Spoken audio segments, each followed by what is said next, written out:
رسولنا محمد وعلى آله وأصحابه أجمعين. اللهم زدنا علما وألحقنا بالصالحين. The main concepts involved in this concept is mainly one ontological, epistemological. The one ontology, as you know, is involved in existence, and then knowledge, how to know that existence. Then mainly we'll be concentrating on human nature, again a term which I don't like so much. I prefer the Arabic word, I cannot avoid saying a few things about the language, English is a materialistic language. Unfortunately, if you want to write something spiritual, it's not a proper language to write. I don't know which language is proper for that, Western language, but the perfect one, my belief, whether you accept it or not, is Arabic. It's because the spiritualist concepts are revealed. Revealed, of course, doesn't mean that those words did not exist and suddenly Allah subhanahu wa ta'ala said those words. That's not the case. They existed, but the revelation changed their meaning. When the revelation came, the explanations, and the Prophet ﷺ, he was teaching that, and their content was enriched. It became, very rich content, and today, that's why fitra makes too difficult. In Turkish, we just say fitrat, because we pronounce the last T, the Arabic, usually not pronounced, but in Turkish, we pronounce it. I'm sure some other languages also, like in Urdu, Persian, they also pronounce it. So in that case, we are concerned with human existence and how we know this being, human being. Knowing how involves the structure of human beings. This probably is a good word to use, our structure. When we say structure, of course, again, the word is a bit referring to the physical nature. That's really not what we mean. We include physical, non-physical, as well as both, all of these are involved. So this main structure is referred to as fitra in Arabic, in our terminology, which is translated, as I said, as primordial nature, innate nature, and things like that. Now, as you know, this word is, the concept is derived from the verb fatara, which means, you take the dictionary, without going into details, of course, to make, create, bring into being. The Arabic English dictionary, that is the meaning they give. And I'm sure the regular, Arabic dictionaries, they also give the same meaning. So the word fitra, again in English, translated as creation, nature, natural disposition, temperament, innate character, and also as instinct. So I would say you take all of those things together, whatever meaning you get, that's what fitra means. Not a single one of them, but all of them taken together, actually. So as you see, again, the content is very rich. It has, because, throughout history, scholars, everybody, they contributed to its meaning. So when we say this, usually I refer to these concepts as doctrinal concepts. When you say fitra, you express a doctrine, actually. You don't express just a simple concept or notion. So, because its meaning is very comprehensive. That is what you will see now, inshallah. Will be so. Everybody knows this hadith, very famous, right? I'm sure you have read this. كل إنسان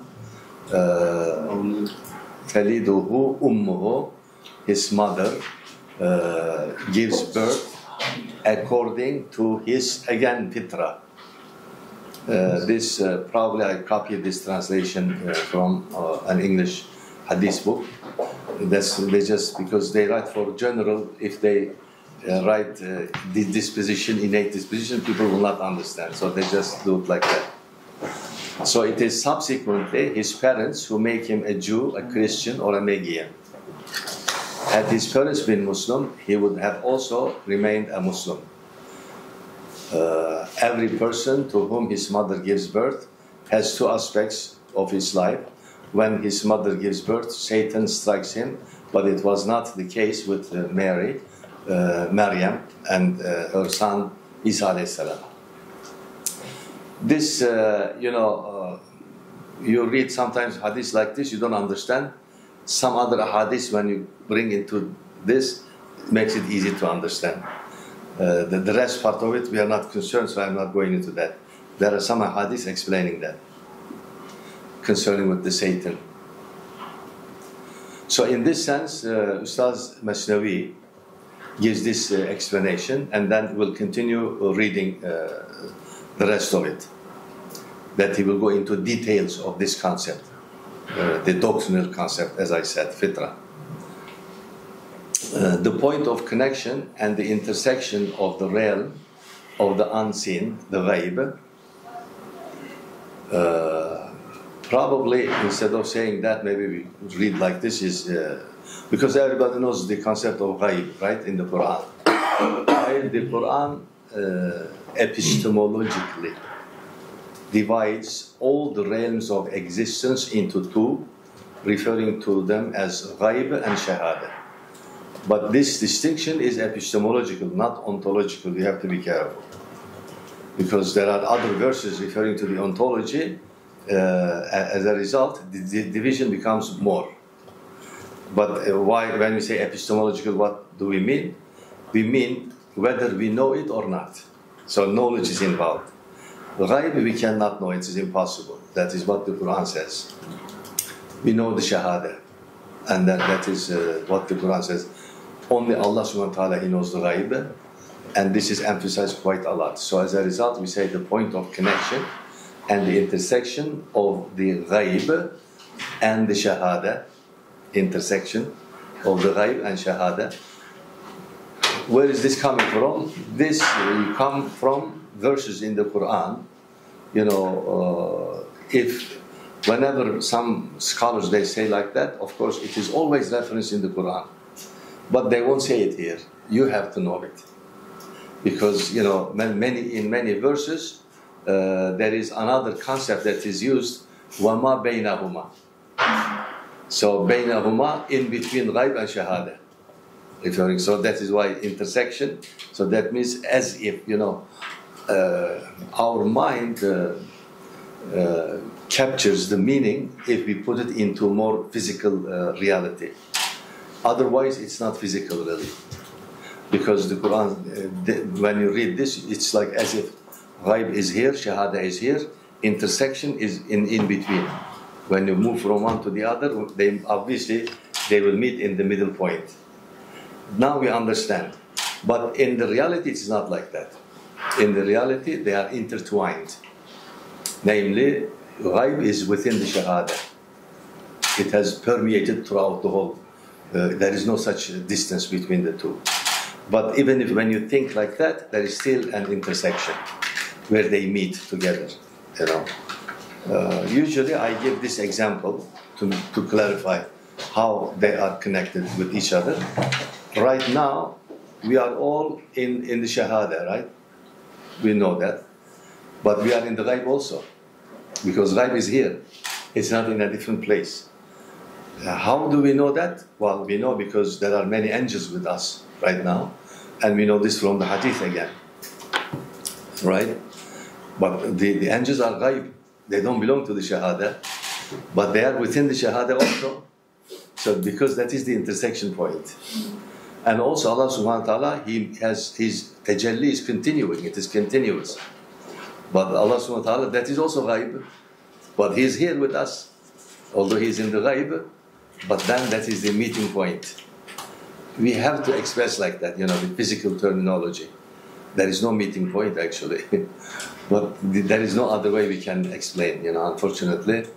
As long as we remain in the shahada, we have to use the language of the shahada. And that is why the Quran is also came in the language of the Shahada. The language of Ghaib is different. It's not the same. Don't worry, you will learn it. When you go to the Ghaib, you will learn it very fast. It takes time probably. So you have to prepare yourself here for it. So this is why intersection, and then he puts into here the planets coming to each other from the two realms. As if they are planets, you know, coming from the two realms, again, Ghaib and Shahada. So, this is the human fitra.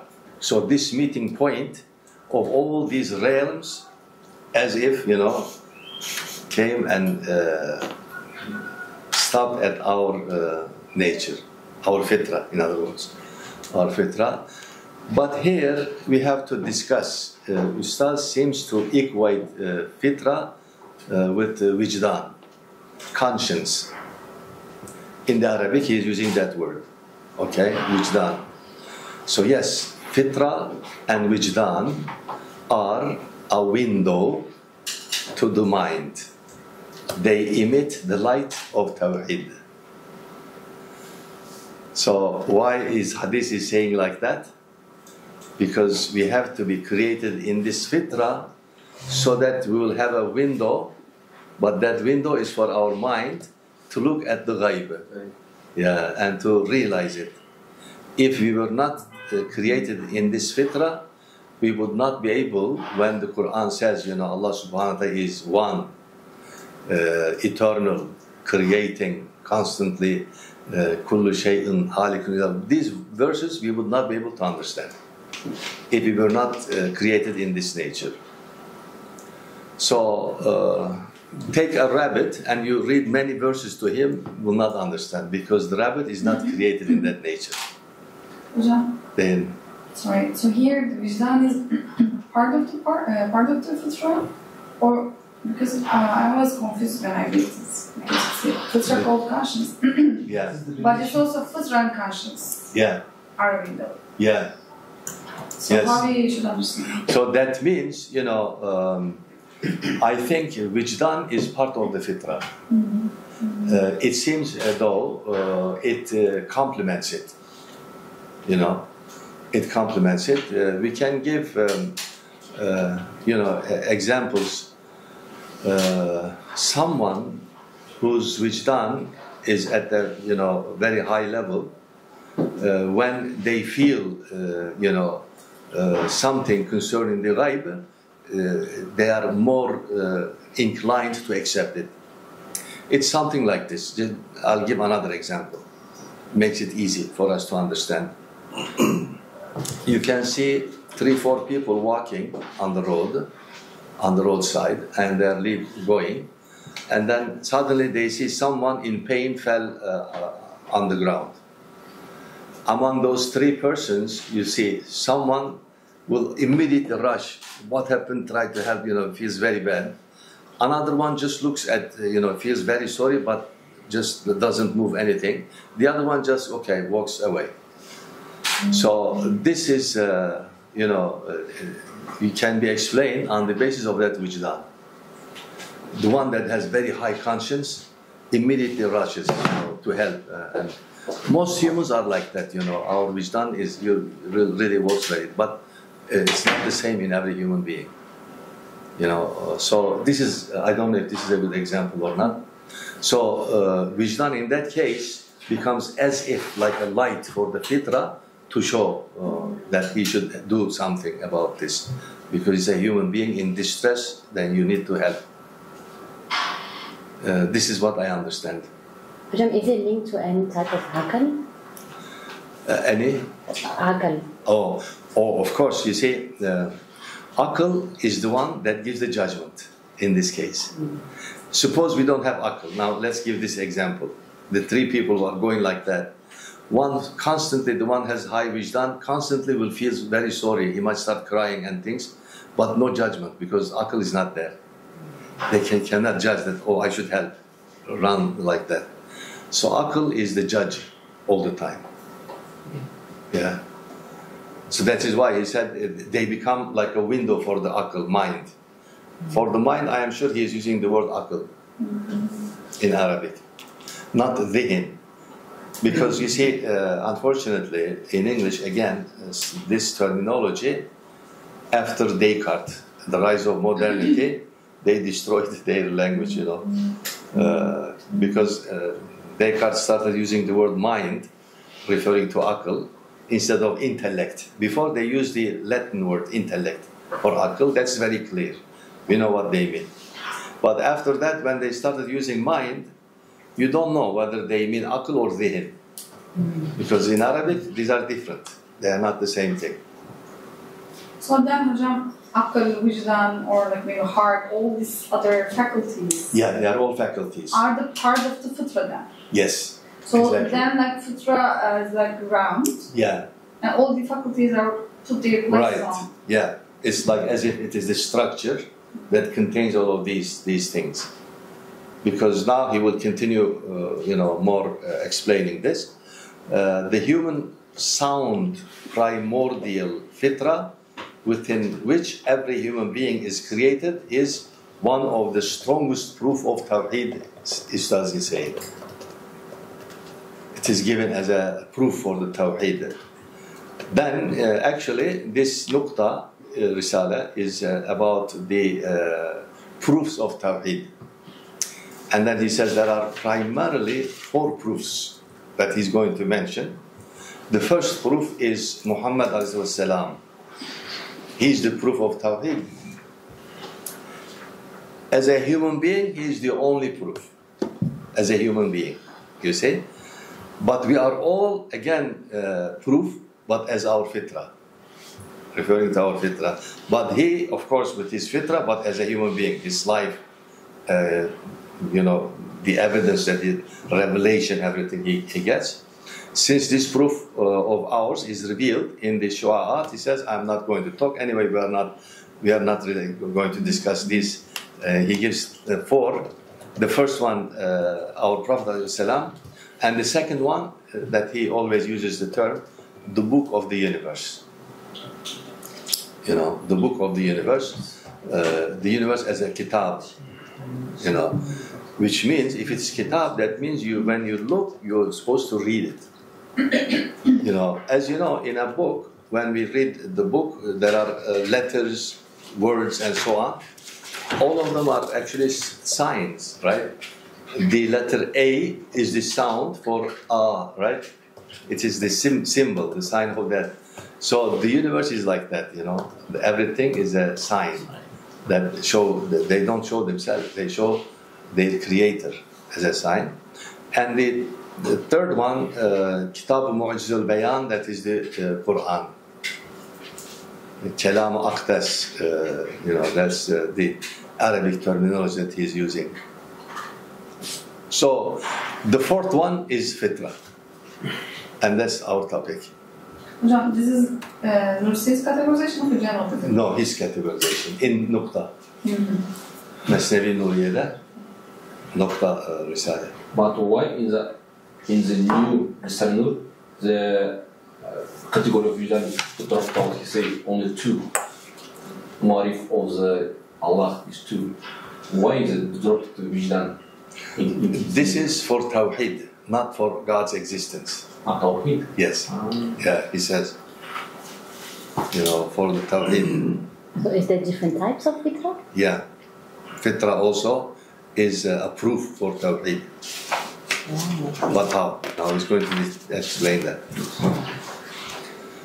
So, in the quotations, the red ones are the original Turkish, which he didn't write. His brother wrote the Turkish, because translated from the Arabic into in Turkish. So I put that one. I didn't have time to put the Arabic. That would be better probably. Anyway, Ustaz is never, if it's a technical term, he always uses Arabic. All the technical terms that you can see very well over here. So all our scholars are like that. In every Muslim language, we use the Arabic terminology. Even if we use our language, as you can see it here very well. Fıtrat yalan söylemez. Mesela bir şekilde meyelan, numov. Some of them, not technical term even, but then in the Ottoman language, they have become technical terminology. So they continue using it. But the noun constructions are Persian, not Arabic. So, because that made it easy for Turks, you know. Like meyelanı, numov. This is Persian construction, but both words are Arabic. Numov, as you know, nema means growth, right? And meyelan, you already know, tendency. The tendency for growth, right? So this is that one. So we read the translation. When you need, you can look at, we can check the terminology.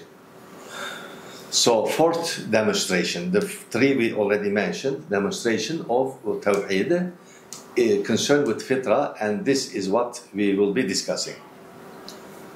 The fourth demonstration is the Fitra of conscious beings, called human conscience. Conscious being, because we are conscious beings. Pay attention to 4 subtle points regarding this demonstration. So the first one, so there are 4 points in his explanation of the Fitra. Fitra does not lie. So if something is put into our Fitra, it will come out. It will not change. It will, just continue like that. This is definite. It will not change. Let me give one example for you. He will give actually examples, but another one is when a human being or any other animal, when they are born, they will not stay as a baby. They will grow, right? Become mature, old, and die. This is fitra. It cannot change. It's impossible. Can we also understand this like in Turkish fitra yalan söylemez is like the fitra doesn't mislead you. It's like I always understand that way. Like it's like if you read it, if you can read it in a proper way, yeah, it cannot mislead you, right? Or it leads you to your true purpose of life or true understanding of your purpose of life. Yeah. If you don't convert it, you can change the course, because we are given, a free choice. We are able to change the course of our fitra. Our Prophet ﷺ, he already mentioned in the hadith, right? They are created on the sound fitra, but their father and mother, they change. So this is the thing. And this is another thing that, that we have to be careful not to change the fitra. Because hani Üstad söylüyor ya, fıtratı bozulunca canavara döner vesaire gibi. If you can understand some of the Turkish, will be very good also. So also it means like if you change the fitra cannot lead you in the proper way. Yeah. So it's like both right, because corrupted. You can corrupt the fitra. You remember the famous verse, I hope, this is very bad for us. I memorized it, but I can't remember the verse in Surah Baqarah that says, that they corrupt the crops and the nature of things. Again, nature referring that fitra, causing great disruption on earth. There is a verse like that in the Quran. Yeah, when right. That is the verse. Yeah, they corrupted.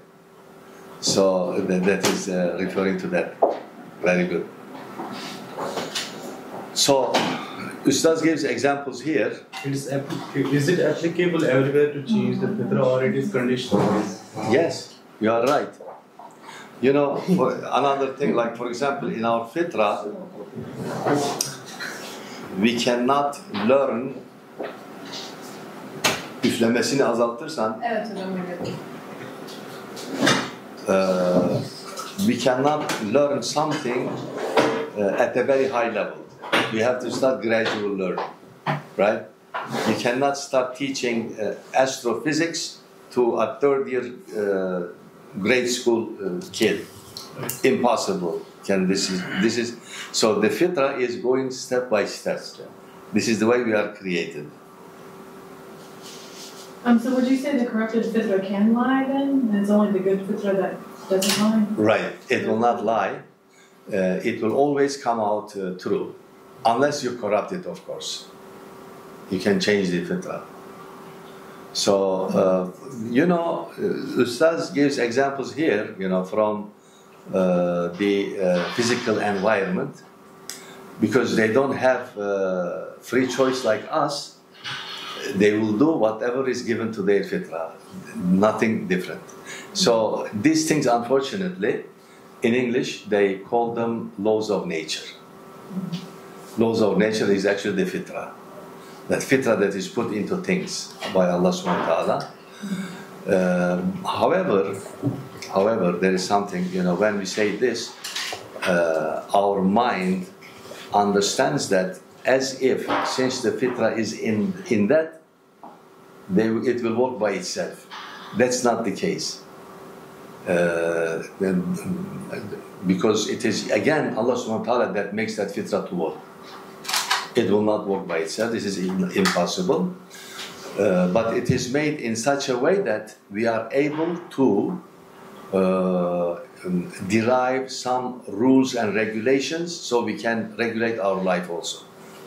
So when we look, it will appear to us as if it is happening like that by itself, so that we know how to obey those rules and regulations. So this is for our mind. But if you go into very deep analysis, then only you can see that actually it is not working by the fitra. That fitra is put and run by Allah subhanahu wa ta'ala. Put and run. Something like this, when we give again an example, we know that there is a Turkish law, traffic rules and regulations. They put this one, but then does it work by itself, those rules and regulations? It doesn't. There is a police officer, government, force behind it, and so on. They are the ones that are applying it. So there is regulation. Yes, please. And then there is also the regulation is put in there, that is the fitra, but then there is the government, law officers, they run it. It cannot run by itself. So this is important. So random question. Does insanity work with fitra? Like, is an insane person in connection to their fitra? Yeah, it could be. Yeah. So when we say something like that, though in each case it could be different. We have to examine case by case. So in general we can say yes, but then in some cases we have to see why. So can have fitra with no intellect? Yeah. So for example, he gives this example, the inclination to grow in a seed. It is put into his fitra. It will sprout and bear fruits. It tells the truth. You put it underground and leave it there, and when water comes and so on, it will grow. So that means it tells the truth because it was put into it. And then, for example, an inclination for life in the egg. It says, I will become a chick with God's permission. So he puts that, so be careful. It does so. It tells the truth again. And then again, another example, inclination of a handful of water to expand upon freezing. That is the nature of water, right? Of course, nature, we say fitra. When it freezes, it expands. And it says the truth, because even if it is an iron, it will split the iron. It is very strong, right? It will expand, and it cannot be lie. The truthfulness of what it says breaks apart the iron. So these inclinations are the manifestations and reflections of creational commands from the divine will. So this is the emphasis, for that. Yes, there is the fitra, but fitra doesn't work by itself. Okay. This is the first point. He said the fitra does not lie, and the explanation of that. And the second one, in addition to the 5 external senses which we have, right? Seeing, sight, 5 senses. In Islamic philosophy, they divide the senses into 2. External, internal. External senses, internal senses. It's Ibn Sina that actually developed this theory for the first time. I don't think before him any philosopher made such a distinction, even if when they said internal senses, they meant something else. But these internal and external senses, besides these, this is first time I heard from Ustaz that he makes additions to these. He says the human being has many windows opening to the realm of the ghaib. Because you see, yes, Allah subhanahu wa ta'ala says, that you don't know the ghaib, only Allah knows the ghaib. But on the other hand, we have to believe in the ghaib, right? يُؤْمِنُونَ بِالْغَيْبِ. How? If you don't have any opening, how can you believe in the ghaib? You need to have something. So that's why Allah subhanahu wa ta'ala, He put openings, windows, so we can put through those, we can look. If you develop them, and also using the guidance of the revelation. He guides us also how to see. So He has many senses of which He is unaware. We are not unaware. In addition to the hearing, seeing, tasting, there is a 6th voracious sense of derive, the way we translate as-sa'iqa in Arabic that he is using. And a 7th one, so 6 and 7. 7th one, shimmering sense of motivation, shahika. That derive and motivation do not lie. This is in our fitra. It is put in our fitra. They cannot go wrong. So this is it. So in the bottom I added this addition, Ibn Sina, when he says besides external senses, there should be some internal ones corresponding to them so that we can develop knowledge, we can acquire knowledge. So these are, the first one is common sense. Common sense, hiss mushtarak, that is using in Arabic. And the second one, a faculty of representation, khayal in Arabic, is using that word. And then faculty of imagination, takhayyul. A bit difficult to translate, but because in khayal, takhayyul in Arabic from the same root. The first one, representation, is more or less passive reception of images. But in the takhayyul, you are able to recreate images. Thinking. Yeah. Not thinking is not involved. It is only khayal. The process of khayal, maybe? Yeah. And the process in the khayal. Yeah. Yeah. Then wahm, they translate this into English as estimative faculty. Estimation. Okay. Estimation, through wahm, we are able to evaluate the images in the takhayyul. Okay. Whatever is in the khayal, through the estimation, we can evaluate. That is the evaluative faculty. A little bit resembles the aql. It is because it works with the aql actually. It cannot work independent. All of these work with the aql actually. He gives this example. He says, for example, when you see the lion in front of you, you immediately start running away. What makes you run away is wahm. Because the image of the lion is evaluated that says it is dangerous, run. So just run away. But who gives the judgment? The aql gives the judgment again. The evaluation is done with the wahm, but the judgment is always done with the aql, the intellect, in other words. So That's something here. the answer, memory. So where is the nefs here? Nefs is in the fitra, or as one of the faculties, or something like that? Nafs is the substance that envelops all of these faculties. It is the spirit. You know, for example, It is in the spirit. yeah, if I explain to you, I say, now I'm going to explain how your eye functions. The eye functions like this, and then whatever you hear, they work like that. Then you are asking, what about the body? Well, the body is the one that houses all of these organs. So the nafs is the spirit that houses all of these faculties.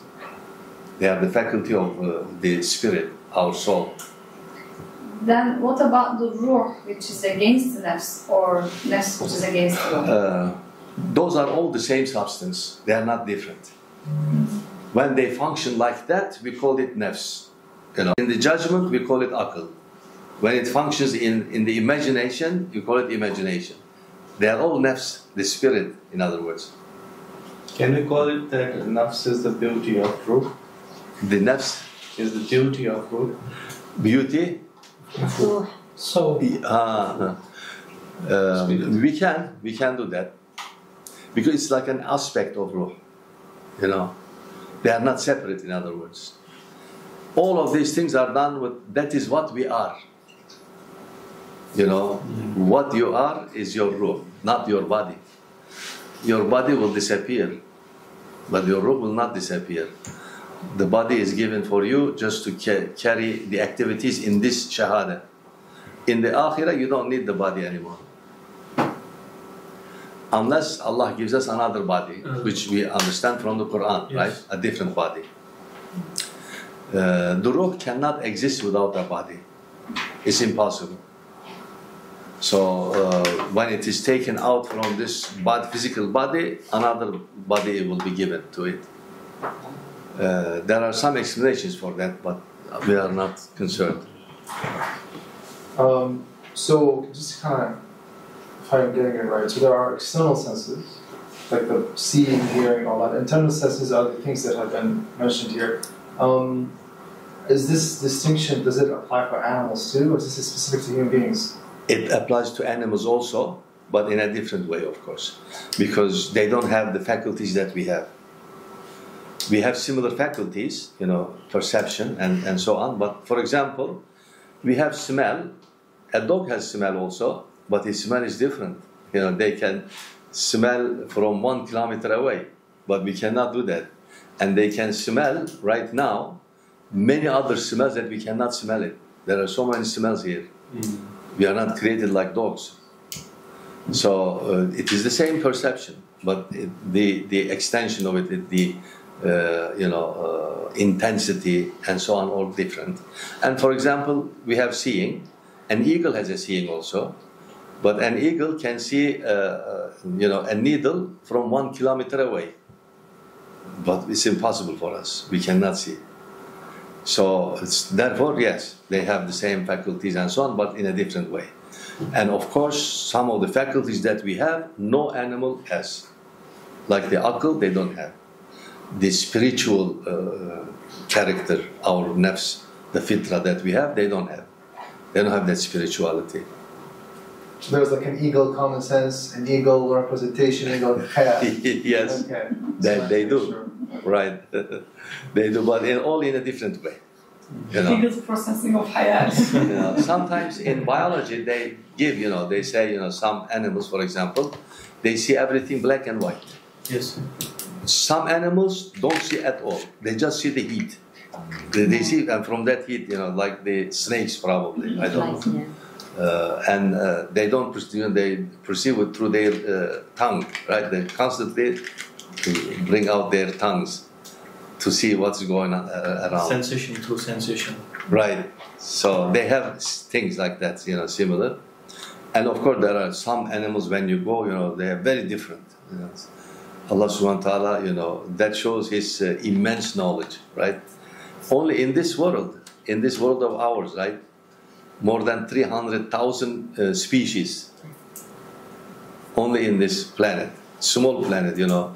When you compare it to the solar system, forget about the galaxy, it's just a one dot, right? So this shows his knowledge is no limit at all.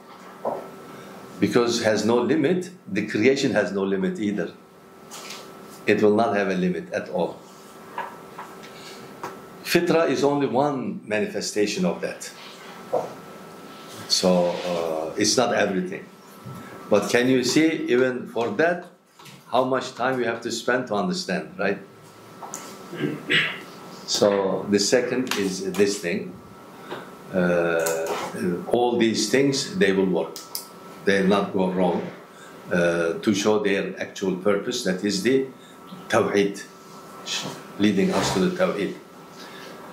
The third one, the third point that he wanted to explain, something supposed cannot be starting point of external reality.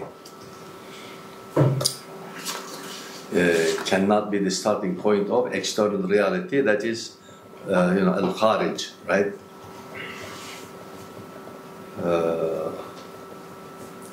The point of reliance and the point of seeking help in innate nature, in fitra and conscious, are two self-evident realities. Okay?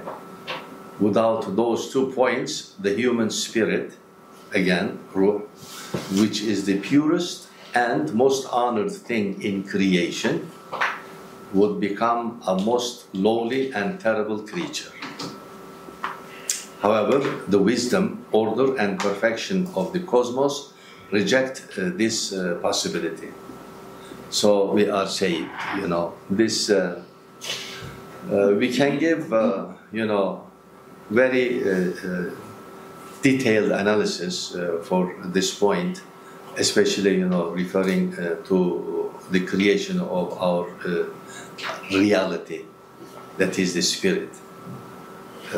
Because this creation does not take place here in this world. Our bodily nature takes place in creation in this shahada, but our actual reality takes place in the ghaib. That is why it makes it difficult to understand that nature, because this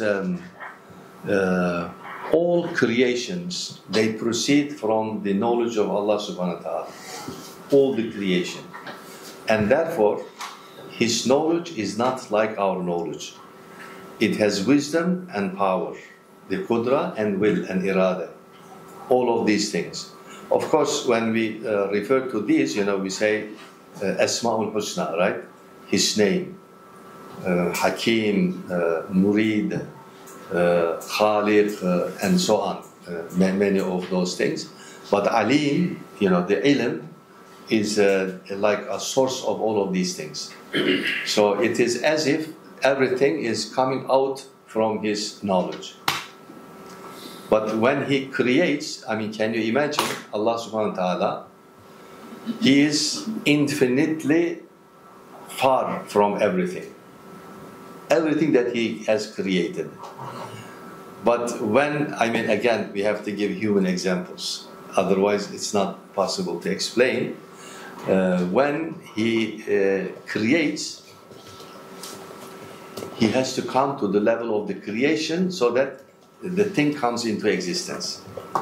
If we give the example of a carpenter, for example, if carpenter remains as a carpenter, he cannot make a table. In order to make a table, he has to come near to the table, right? Touch it, and so on and so forth. So just think like that.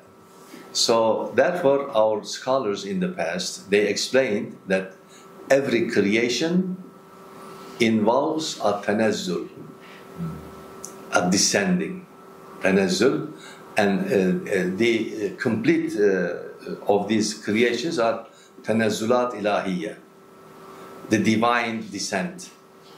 It comes down to create. It comes down to our level. You see? So that means every creation is actually you know, is honored. Why honored? Because Allah has come down to his level to create him. So no matter how you are created in whatever nature and whatever abilities and so on, you are honored. It's an honor to be created. So, but this, you see, takes place through a maratib, through a level by level creation. First, the creation, is manifestation of the names. Okay, and when this continues, then the realities of things they begin to be known to Allah subhanahu wa ta'ala, and then it's as if our reality begs him, please make me an externally existent being, and he accepts the dua. This is the fitra again, referring to that. And then when we are created, the first creation takes place in the alamul arwah. So that is why we refer to spirits, So this is maybe so many different, after so many different levels, finally our spirits are created. Okay, but then remember we said a spirit does not exist in the true sense unless it has a body. So that means like a shape, in other words. It doesn't have a shape, but something that should cover it. In other words, yeah. So the first cover comes in alamul mithal. So alamul mithal is the final level of the ghaib. So from alamul mithal towards all the other levels, going towards Allah subhanahu wa ta'ala, is called, with many different names, Malakut, Jabarut, and so on and so forth, but they may refer to the levels also. So I'm not going into details. So that's where the ruh is created. Actually, the fitra shows itself over there. Okay? And then in the alamul mithal, in a sense, our shape appears. Our shape, the way we will be created in this world. So then he creates our body, and then the ruh goes into the body, and then we are sent to this world. Okay? So, because this body is given certain biological characters, again, that has a fitra also. You see? The ruh has fitra, but the body has fitra. But you see, if you are not very careful, because the bodily pleasures, are strong and ready also, readily available. The spiritual pleasures are not readily available. This makes it too difficult. And that is why the prophets are sent and so on, many other, spiritual warnings coming from Allah subhanahu wa ta'ala, so that we have to be careful. Spiritual pleasures are not readily available. So you have to struggle to revive them. That is the one that Ustaz is saying that over there, I think. Right? So these are the starting points. Although it is self-evident, but the human spirit, which is the purest and most honored thing in the creation, okay, become most lowly, terrible creature if you don't pay attention to that. That is why he's saying that, because then the body,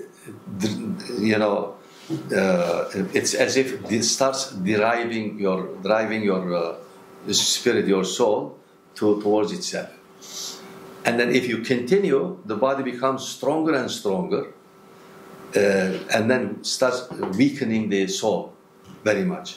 And then, gradually the spirit loses its, its fitra, and it cannot feel its existence anymore. Because too much immersed within the bodily activities. So that is why in another point, Ustaz says that the spirit becomes stronger, against the bodily requirements. But if you strengthen the body, it becomes stronger against the strength of the spirit. So it weakens the spirit. They are opposite. So that is why always, remember, you read many hadith that says, don't eat too much. Don't run after pleasures too much. Don't sleep too much. And make dhikr quite a lot. All this, so these things weaken the body. But weaken doesn't mean that physically you cannot lift anything. It weakens the body in order to strengthen the soul. When the soul is strong, it can make the body very strong also. So it is more metaphorical, this explanation. To maintain the equilibrium of the body. Yeah. So this... would you be interested in explaining the difference between the Jabarut and the Malakut if it doesn't take you too far? Of course. Yeah. I'm confused about that. In medical, did you say? Malakut and the Jabarut, like. Oh yes, yeah, Malakut and Jabarut. They refer to the world of the ghaib actually. Explaining what kind of events are taking place in those areas. Like when you say Jabarut, that means nothing ever can come against Allah's command. It's impossible. But in the Shahada, it's not like He left it free. But in the Jabarut, no, because there is Jabr over there. Nothing, no spirit. It is in the Quran and many hadiths we can see this very well. That the spirits cannot run away. So, when we die, we enter into the Jabarut. You lose your free choice. You cannot do anything you want to anymore. Free choice is only here in this world. In the Akhirah, we have to wait until another form of free choice is given to us. That will be in the Jannah. But in between, that is why they say, our scholars say, when somebody dies, he cannot come back to this world.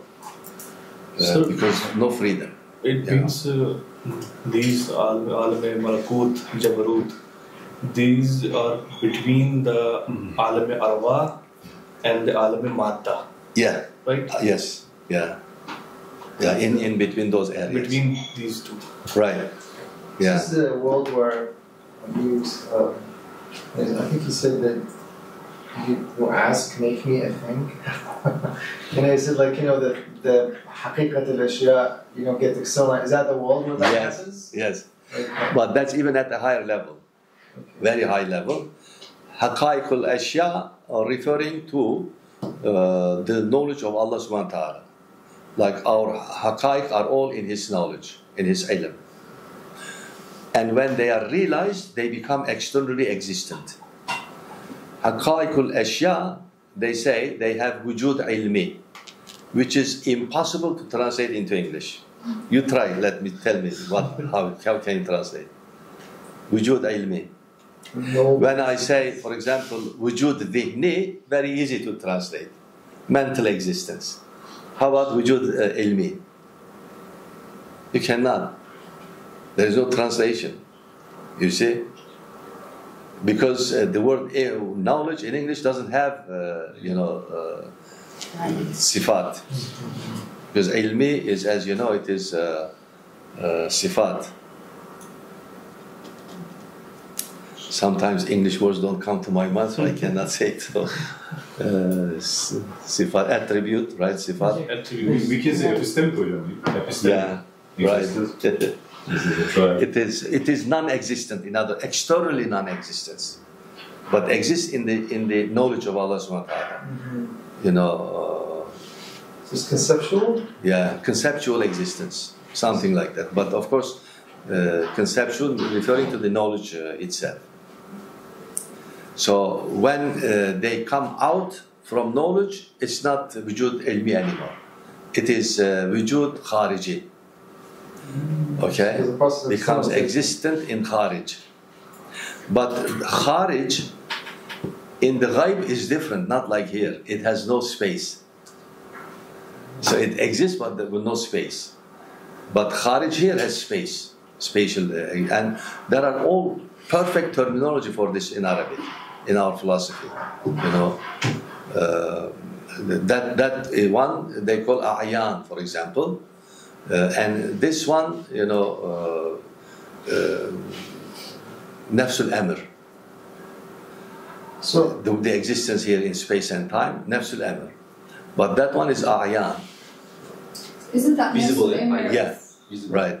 But not to the eye, of course. Yeah, not to the eye, to the spirit.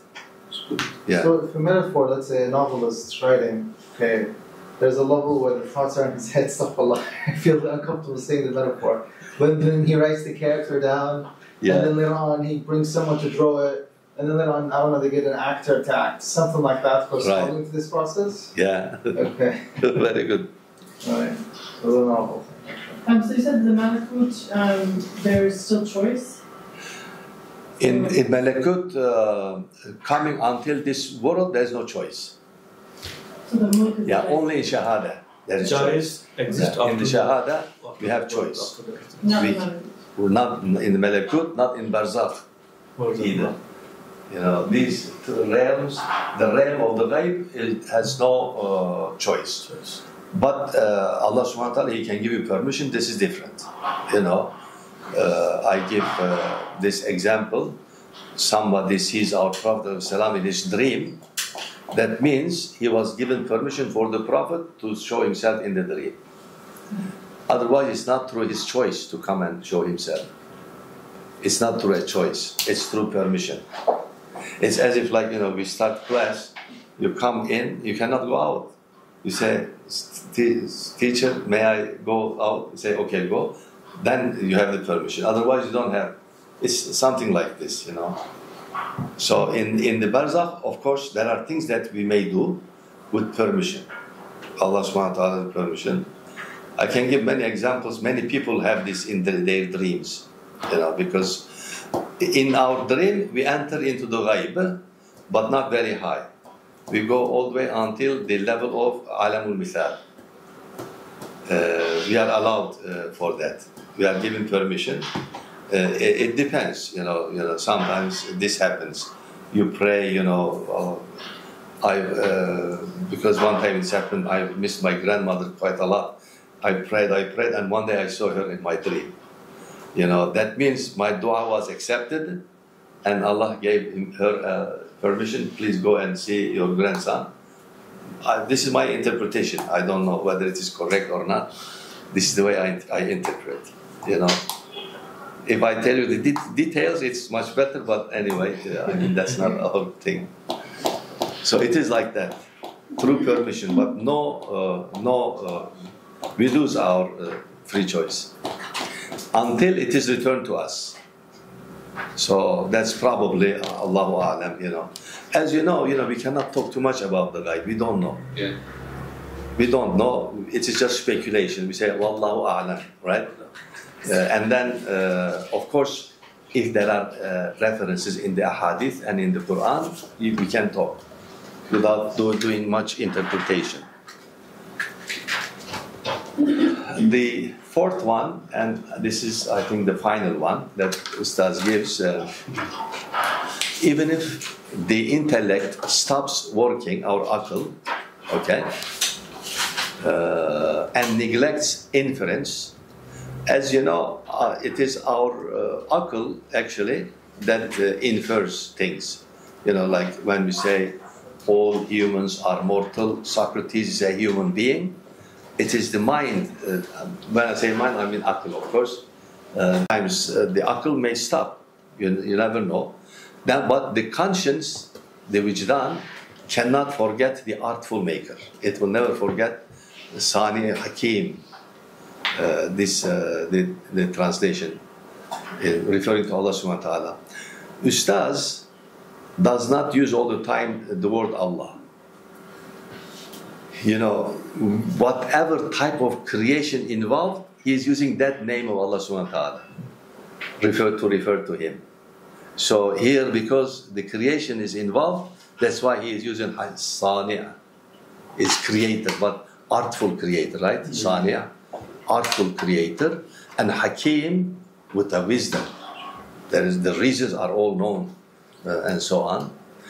Even if it denies itself, okay, it still sees him. Namely, we may not be aware, I think this is what he means, that we may not be aware of our conscience, but it will still work. It will still show Allah subhanahu wa ta'ala. It thinks of him, it faces him. Okay, so this, as you can see, actually,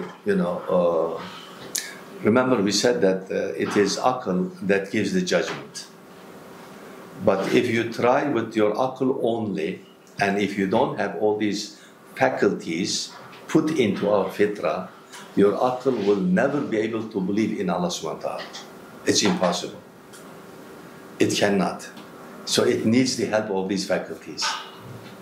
The wijdan, the spirit, qalb, and so on and so forth, all these, because they provide information. Our mind is like a factory. If you don't put raw material in it, it will not work. The raw material comes from these faculties. Conscience, qalb, spirit, they said the ruh, and so the sir, these faculties, they are developed by Muslim thinkers.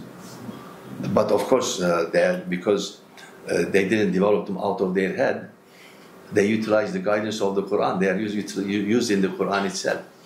That's how, and the Prophet ﷺ, he taught this very well. And when you think of this, when I start in my mind, when I talk about this, in my imagination, the whole history is like running away, like this. I reach some conclusions that in Islamic thought, there is always two things. There is a light, there is a guidance. When you are walking in a pitch dark, you cannot see anything. You need the light, the torch, right? But you don't know where to go. Okay, the light shows you the way, but which way you should go? There are many different ways. So that means you need guide also. So the Quran gives you the torch, the light, and at the same time guides you, doesn't leave you alone. All these things is done really very well in Islamic civilization. It's all because of the Quran, the revelation, and the right one also. So, these things are all revealed, alhamdulillah, in the best way. So, intuition, in Arabic it is hadth. You can see in the Turkish one, hadth, he's using the same word, which is grasping something lightning fast. So, in hadth, intuition has no time. When you perceive, for example, if you tell somebody all humans are mortal, Socrates is a human being, the intiqal, we say transference of the mind to the conclusion, there is no time. Immediate, it is like lightning. Yeah. Yeah. Very fast. Yes. It's very fast. Intuition. So it works like that. Continuously agitates the conscience. So as you can see, the function of this, actually we have to think quite a lot, to explain how all these things are working. All these, of course, Ustaz, when he wrote in his spiritual journey that he's evaluating and trying to write them. But one thing that Ustaz is following the exact methodology of the Quran. He always says this, that he studied the dictionaries a lot in order to see, he was in a sense in his early life practicing. I would ask you to practice also. It's very good. That I like it a lot. Suppose you have an idea and you want to write that idea. When you wrote it, you see, you start counting the words, 50 words. It's very bad. You start saying, this is very bad. Okay, what should I do? Reduce it to half. Try to express the same idea with 25 words only. And he practiced like this, in his early life. But even 25, he said, too much. Our time is the time of speed. We are living in a century which is based on speed. You can see airplanes and everything, and every time they try to build, you know, what is that thing they call send to space? The space rocket. Rockets, Yeah. spaceships. It's also they try to increase the speed all the time, right? Yes. So we have to, you know, start increasing the speed of expression of ideas also. So this is why it is difficult to understand sometimes the Rasai. He's using the fewest words express one idea, and he leaves it for you, because you know. We develop our abilities by working. So when we look at this, you start speculating, you know, thinking hard, and what does he mean? Because now he brought two faculties together, intuition and conscience, how they function together. You have to develop, you know, the epistemology of it. If you want to understand this, the best way to read for you, although it is very difficult, is Immanuel Kant's Critique of Pure Reason. How these faculties function in relation to each other. But the you know, shortcoming, unfortunately, he doesn't go into the spiritual faculties. You know, this is the problem with the West. We never separate spiritual from epistemological. We bring them together. In Islamic civilization, it's like that. You know, we don't go into one extreme and forget the other extreme. We bring two extremes together. And, you know, as a result, we find Sirat Mustaqim. Sirat Mustaqim means that, you know, unite extremes together. Two extremes. One extreme is objective thinking, epistemology. The other extreme is pure spirituality, pure epistemology. If you take them separate like that, it is extreme, very bad. It will destroy you. Pure spirituality will destroy you also, if you go like that. Many people, they went wrong, you know, went wrong ideas and started claiming, you know, oh, I have become awliya, now I can do like this. And they lost, you know, they became the servant of the shaitan. Right. Unfortunately, we know this. So that means then we have to unite. When unite, that becomes the Sirat Mustaqim. So Kant is excellent, you know, when he talks about this epistemology. And I think, you know, as a model, it fits into our epistemology. It's not very dangerous, it's very good. But then, what about all these faculties?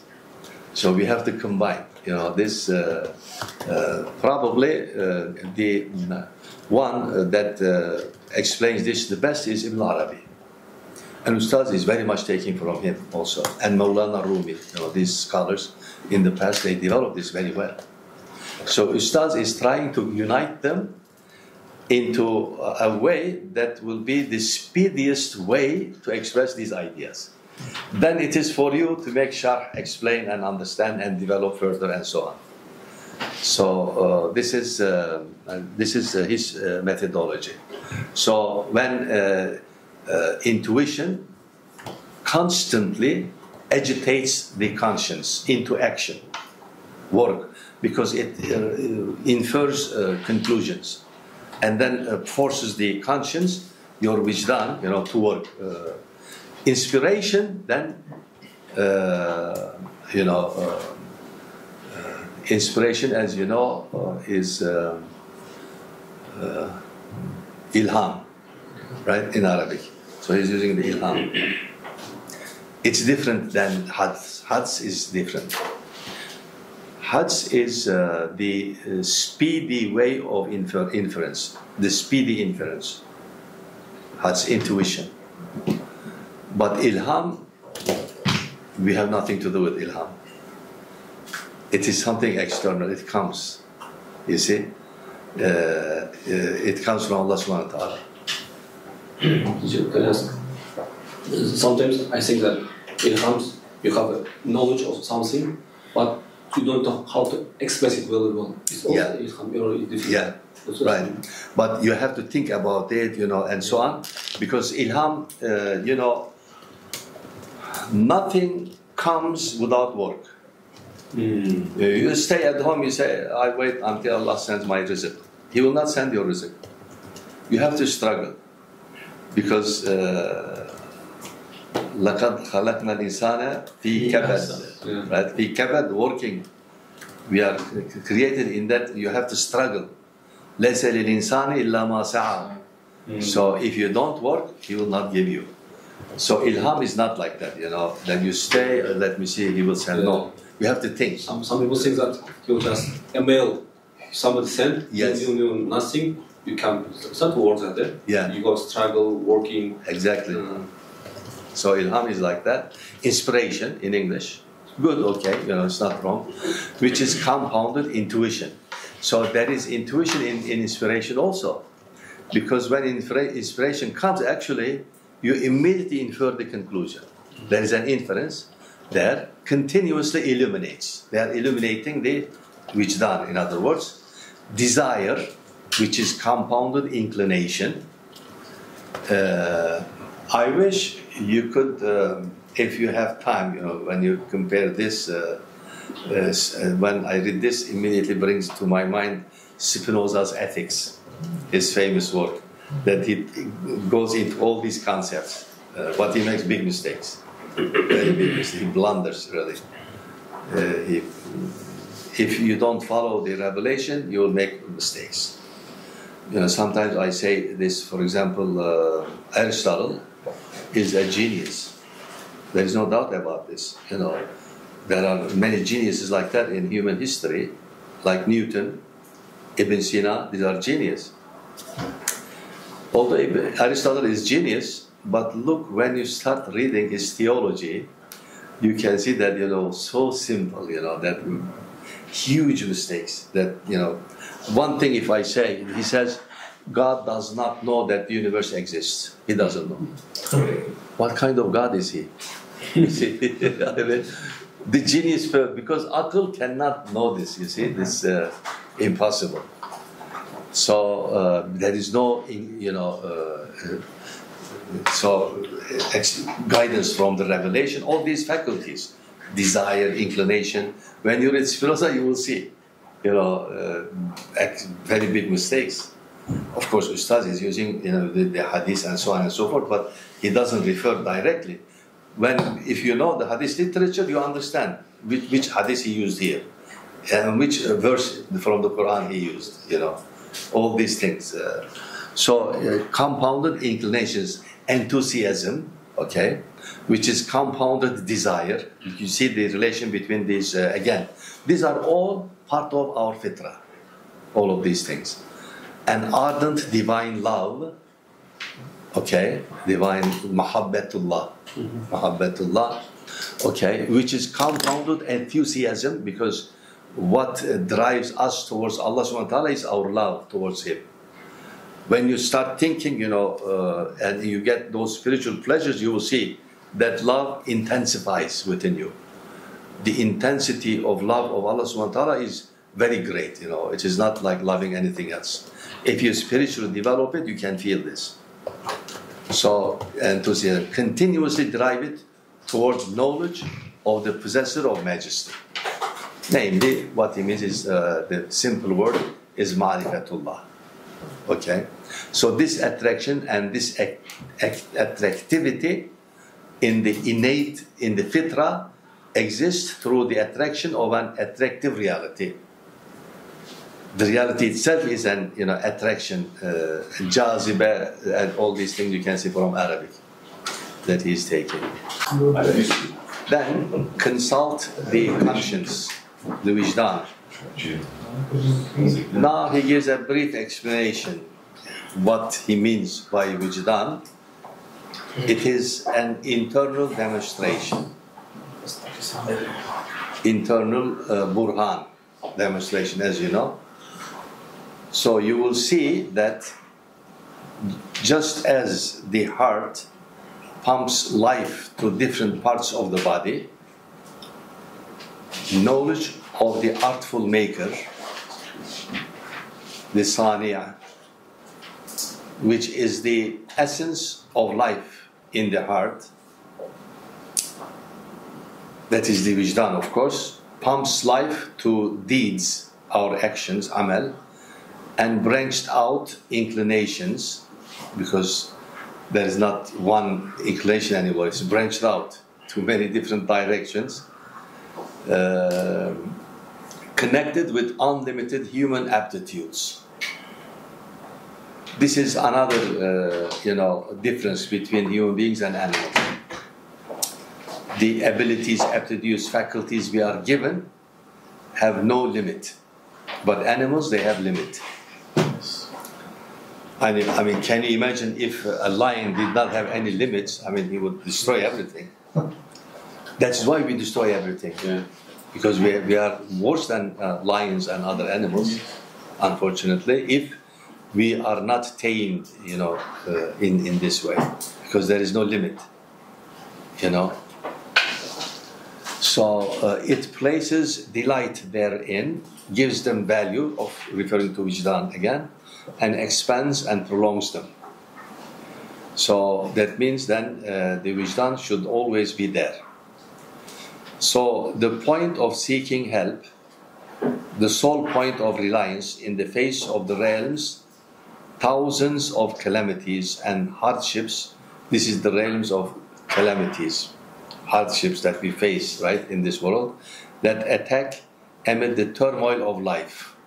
It's as if they are attacking us, which is the arena of wrestling with difficulties, is also the knowledge of the artful maker. So the help is coming from that knowledge when we go there. If you have time, let's see, he gives, an allegorical interpretation for this in the book, in Turkish we call the sözler, or the words. The words, let's see, let me try to remember.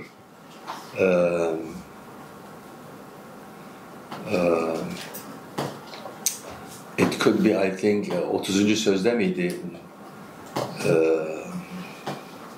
Üstadın söylediği köprüden giderken aşağıda ejderhalar vesaireler.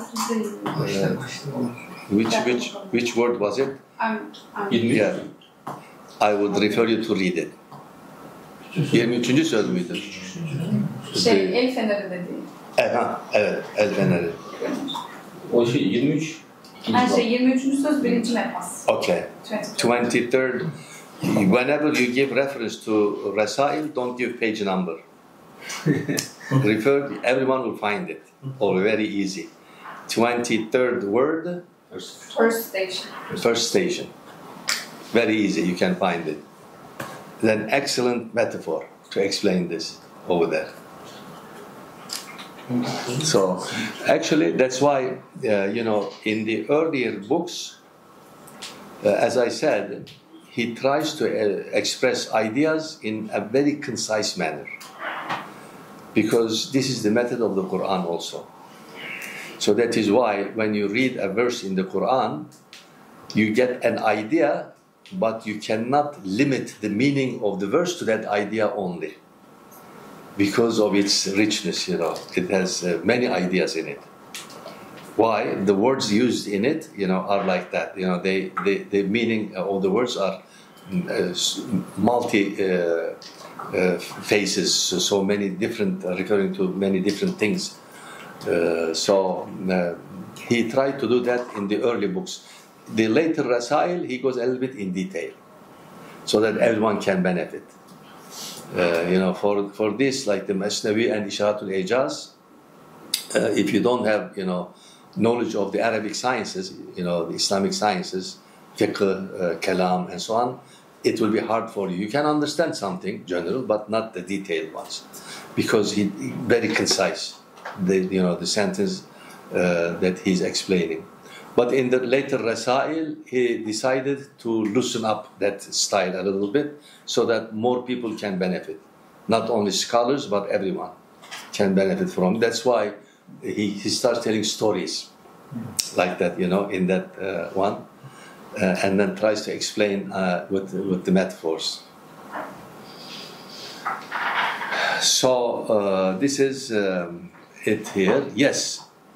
if one does not lend credence to an all-wise Sani Hakim again, who conducts everything with wisdom and orderliness and refers all these blindly to blind coincidences.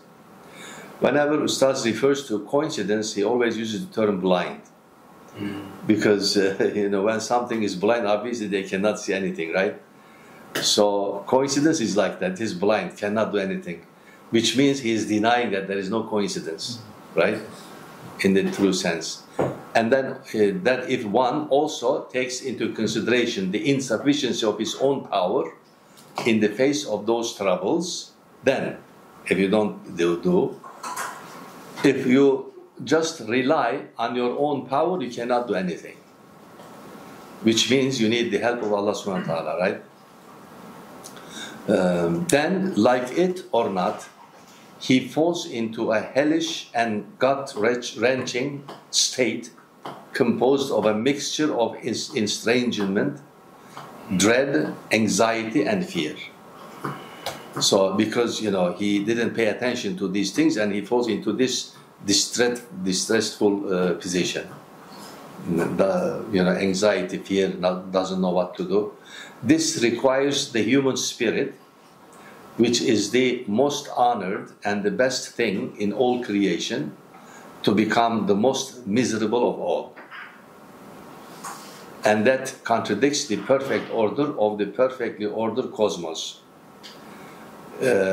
All these things actually refer to the fitra, actually, because fitra means the cosmos is created in a very orderly manner. But you destroy the order because you didn't follow it. You see?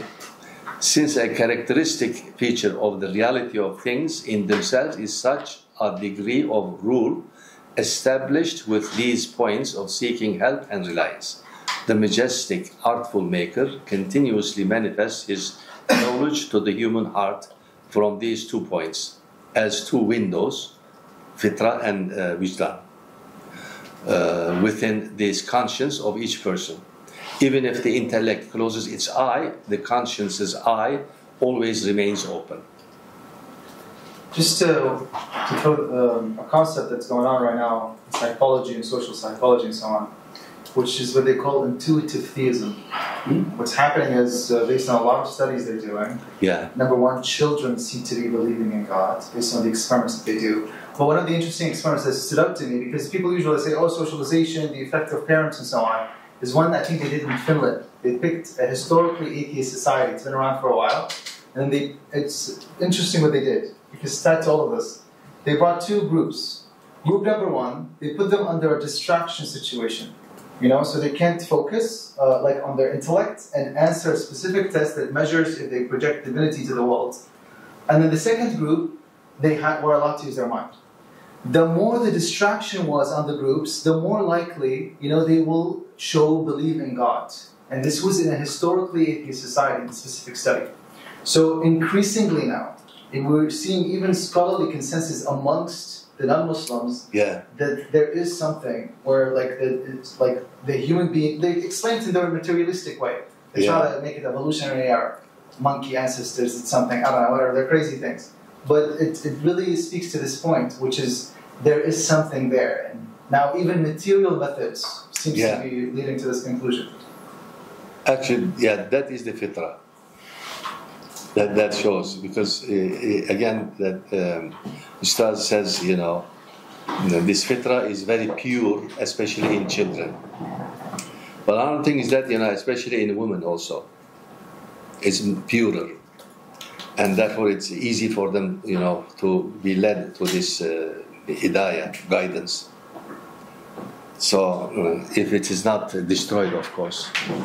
So, as the majestic, artful maker is the necessarily existent, wajib al-wujud, this Islamic philosophy, pre-eternal, one, that is the tawheed, singular. So these are, wahid, ahad, fard, samad. You can look at the English, the Turkish one on top. Individual, eternally besought, all knowing, all the translations. The Arabic is much better for me. It tells me more than the English one. all-knowing, all-possessor, all-will. You see, let's say, Basir, Mutakallim, Hayy, Qayyum. These are the names of Allah subhanahu wa ta'ala, the sustainer. Per the testimony of these four tremendous demonstrations, which he mentioned already. Right, the fourth one, our Prophet ﷺ, the universe, the Quran, and the Fitrah. So these four. So is he qualified with all attributes of majesty and beauty. For it's established that the effusion of perfection in artifacts as acquired from the shadow of the manifestation of the artful maker.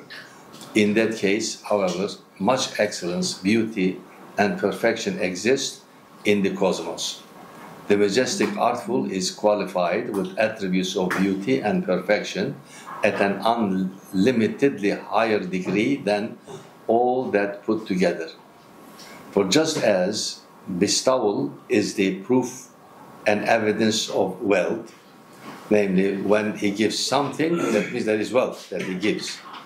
Creation, that means there is existence, right? It's a proof of that. And requirement is the proof of necessity. So if there is something that you require, that means you need it, right? Beautification is the proof of the evidence of beauty. If there is a beautiful universe, that means there is someone beautiful that makes it beautiful, right?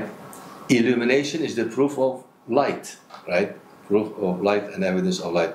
All the perfection and the magnificence in the whole universe is just a shadow of the perfection and magnificence of Allah subhanahu wa ta'ala. So also the majestic artful maker is transcendent above all deficiencies. Above all deficiencies, for deficiency arises from the inaptitude of material qualities. The majestic entity is isolated from and transcended above materiality. He is sanctified above the qualities and requirements arising from the cosmos quiddity of possibility. Hem kainatın mahiyat mümkinesinden neş'et eden evsaf ve levazımatından mukaddestir. So all, Arabic made into a Turkish sentence. I understand more than the English one when I read the Turkish. So this is the explanation that he gives of the fitrah. From this, now, if I wanted to, develop an understanding of human nature, let us say, in the philosophical sense, how can we transfer it? So this is what I call the namely ontological and epistemological reflection of human fitrah. Starting with this question, who are we, the humans? From the beginning of philosophy, they have been asking this question, right? The one that is accepted most widely is the Aristotelian definition. I'm sure most of you already know it. Some people opposes it, but not very strongly. But as far as the gist of the argument is concerned, I would say most Muslim thinkers, including even Al-Ghazali, no matter to which school they belong to, they accept this definition, but in a general sense. Remember, the Aristotelian definition is based on his theory of definition in logic, which he develops it, and then he defines humans as rational animals. So, animal refers to our genus, to which genus we belong to. It is very strange because so the Greek philosophy was more, because Aristotle probably, I don't know if before Aristotle they had these things or not, I am not so sure, but in Arabic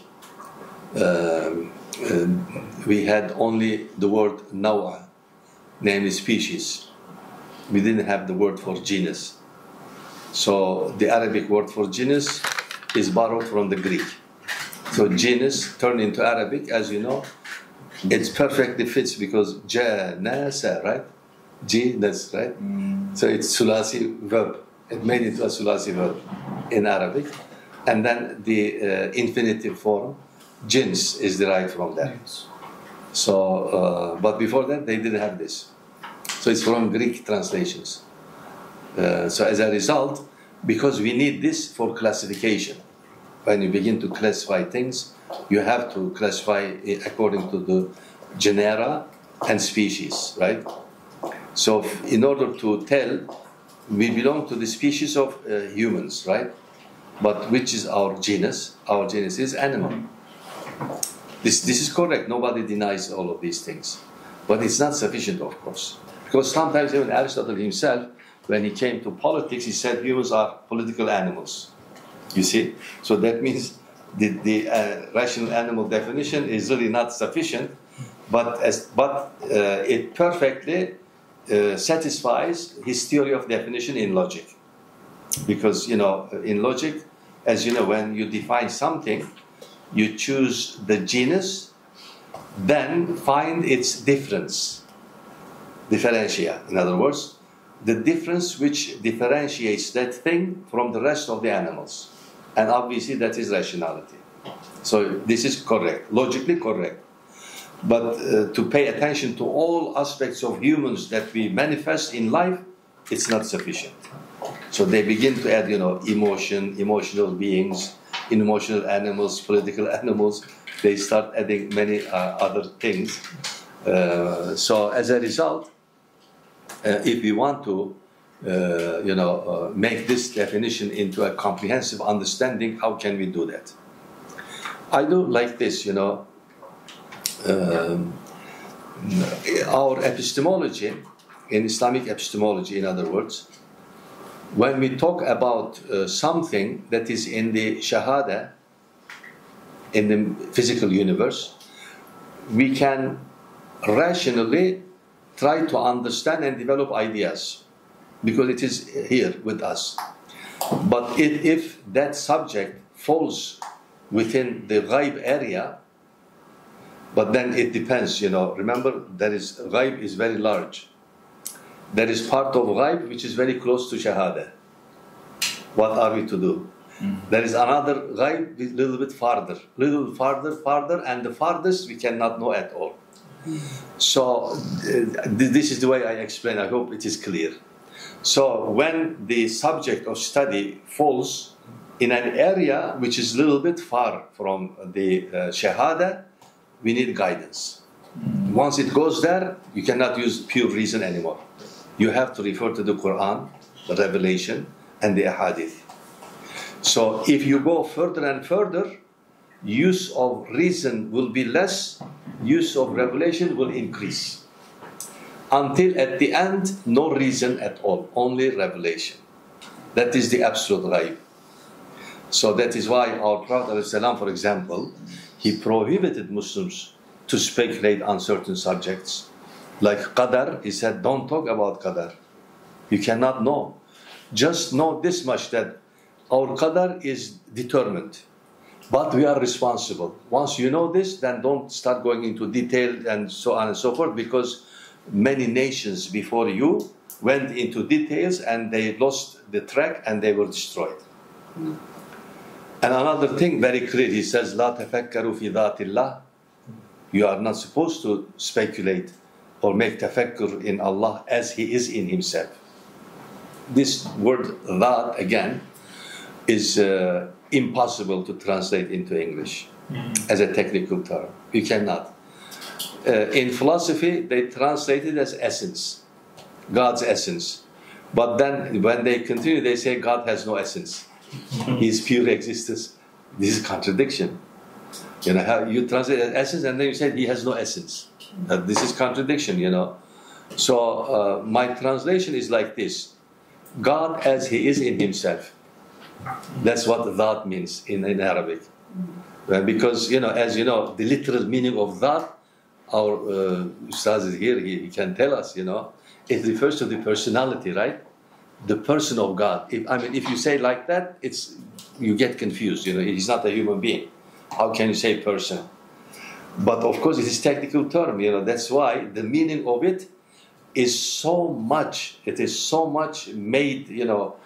Fine. It turned into a very extremely subtle meaning, very subtle.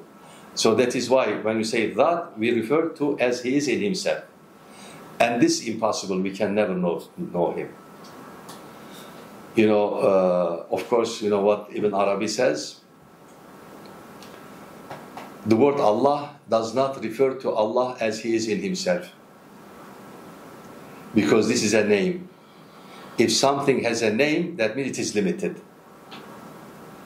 But Allah has no limit at all. So why do we call him Allah? Because he says, when he is referring to us, because remember in the levels of creation, he descended. He's not at the level of Zat anymore. He descended and he helps us, he loves us, he gives us. These are all said in the Quran and in the Hadith also, right? If you do if my servant, remember the Hadith, if my servant does something like this, I will become his hand and feet.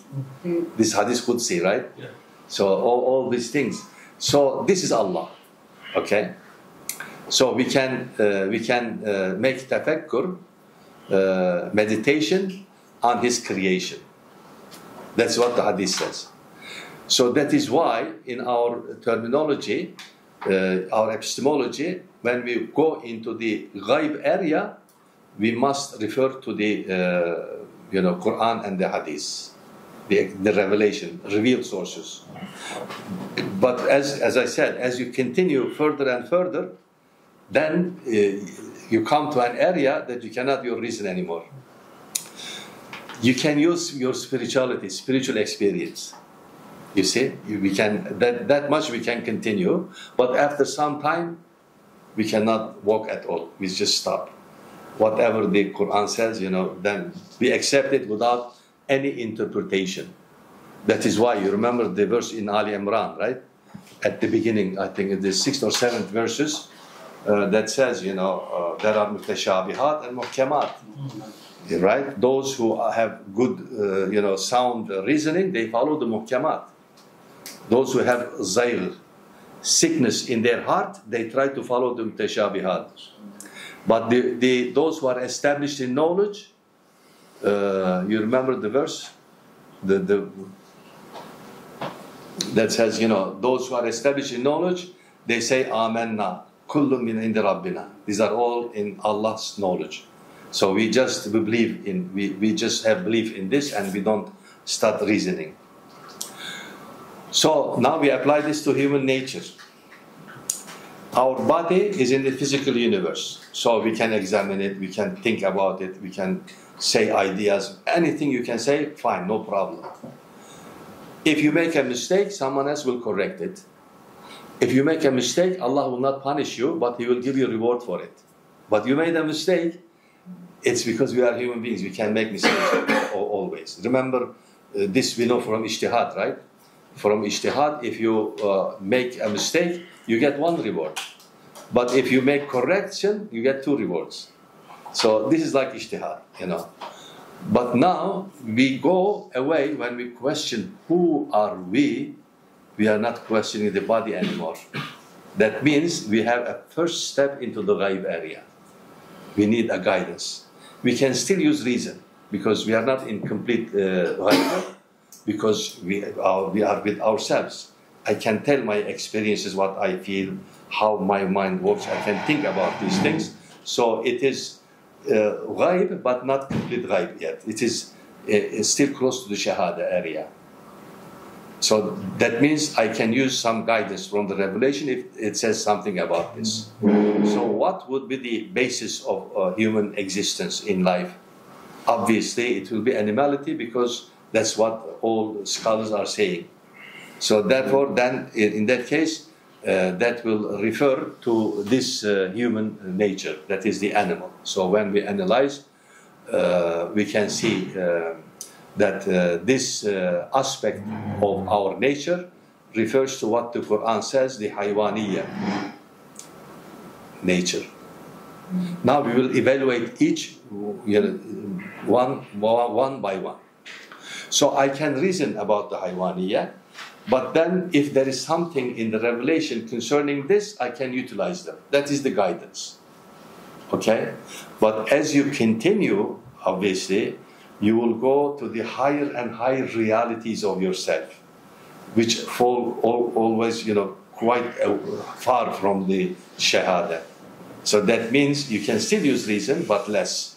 Try to see if the Quran says anything about, for example, when the first human being was created, Allah says that وَنَفَخْتُ فِيهِ مِنْ رُوحِي. I mean, how can you know this? I mean, if he doesn't say. So this says that, okay, we have something from his ruh. But what is his ruh? We don't know. We just accept it as he says. We cannot interpret this. We will not know. What we can tell is that, it's something spiritual is put into us. This much reasoning we can use. But anything further than that, because he says, وَمَا أُوتِيتُ مِنَ الْعِلْمِ, I have not given you anything from its knowledge. So again, the Quran, see the guidance. So I cannot tell from my head that we cannot know.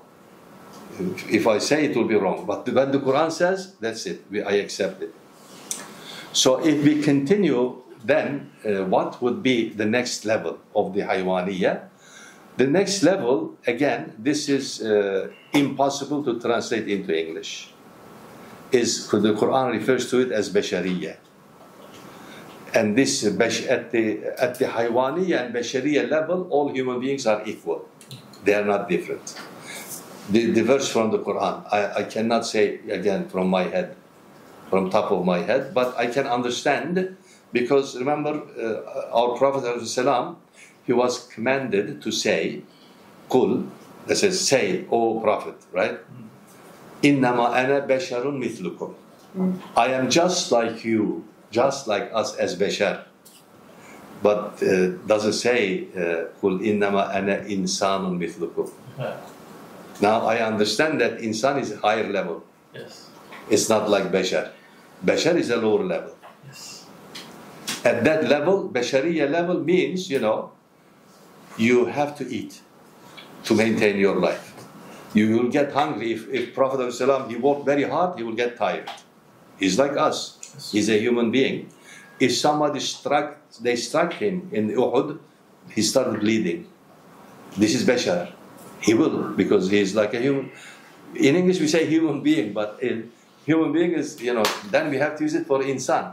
What are you going to use for bashar in English?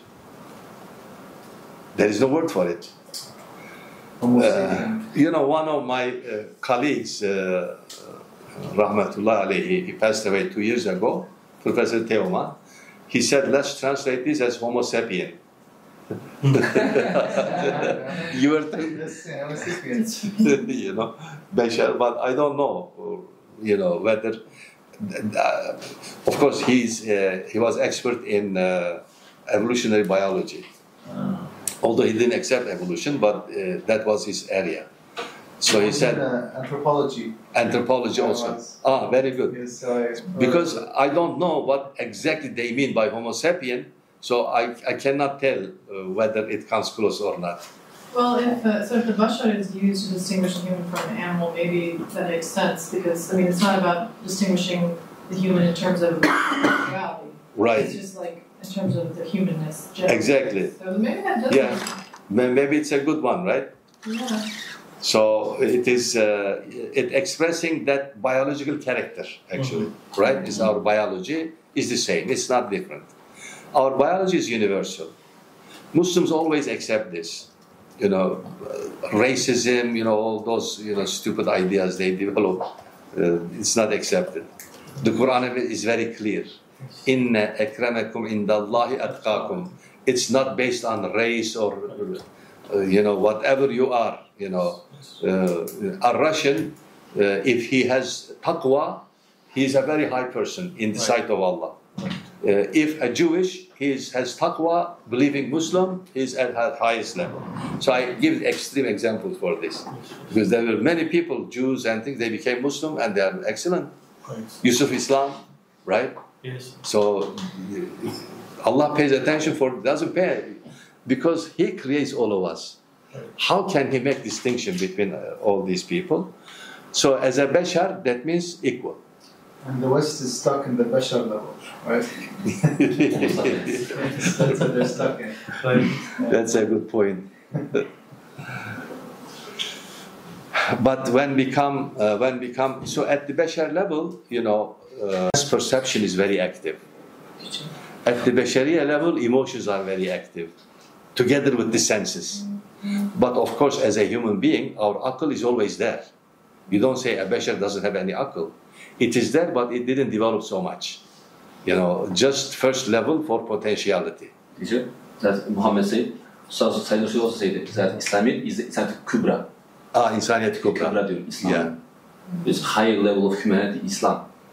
Ustaz's definition of Islam is insaniyet kubra. Very Because at the insan level, the most active faculty is reason, mind or intellect or akal at the insaniya level. But it doesn't mean that we don't use emotions. We do. We use sense perception. They are together. They form a complete human being. They are unity, of course. They don't work independently. But some people, maybe they raise to the level of insaniya, but not very high level. You know, they don't develop high-level sciences, speculation, and so on and so forth, but they can develop spirituality that is different. So spirituality comes at the highest level. You know, that this is, I call this the angelic malakiya level for the human beings. If you can develop your spirituality, again, based on this verse that I quote here, فَإِذَا سَوَّيْتُهُ وَنَفَخْتُ فِيهِ مِنْ رُوحِي فَقَعُوا لَهُ سَاجِدِينَ. This is command for the malaika, right? Make sajda for him, because he says, you know, I created them in a higher level than the angels. But of course, I'm not going into detailed explanations anyway. There are some things that come to my mind. So what we have as human spirituality as the ontological dimension, human ways of thinking in the epistemology, at all these levels, there is a type of thought that is manifested. The first that will correspond to the haywaniya level is the concrete thinking, and then the bashar, first step towards abstraction. The conceptual comes at the insaniya level, and the spiritual thinking at the angelic level. Spiritual thinking. So all of these include our fitra, the human fitra is made up of all of these things as they are manifesting. You know, because I go philosophically, I pay attention to that thought aspect. How is the abstract thinking and the conceptual level different? What's the difference? Oh, okay. You know, for example, I'll give you an example. When we are born as haywan, as an animal. Is it too hard for you to accept? I usually say this, but then I say we are born as an animal with potentiality for bashariya, insaniya, and malakiya. All are given to us as potential, as a baby. But Allah subhanahu wa ta'ala, He creates everything with hikmah, with so much wisdom. It's good that He doesn't create us like this, as a grown-up human beings. Things will be very bad if we did like that, because, you know, as you know, when we come to this world, we don't know anything. Even the baby cannot think, right? They make voice, right? Some voices they make, we like it because very nice. It comes to us. But I don't know if you have ever heard, you know, sometimes this happens. I heard, if you heard a human being, you know, they discover that when he's like 15 years old or so, that they can fix his hearing. When he was born, they don't hear. They think, you know, they are, you know, they cannot speak. They do like this. But around through the doctors, I know one of our relative was like that. Just about 15 years old, so they discovered if they do a surgery and they added something here and they started hearing. Cochlear implantation. Yeah. Ah, yeah. It's that plantation, right? So yeah. So after that, started hearing. When he starts speaking, the sound he makes, you know, very bad, horrible sounds. But the baby, when they start speaking, we like it so much. Very nice, soft, you know. It entertains us also. But you see, that is like an animal.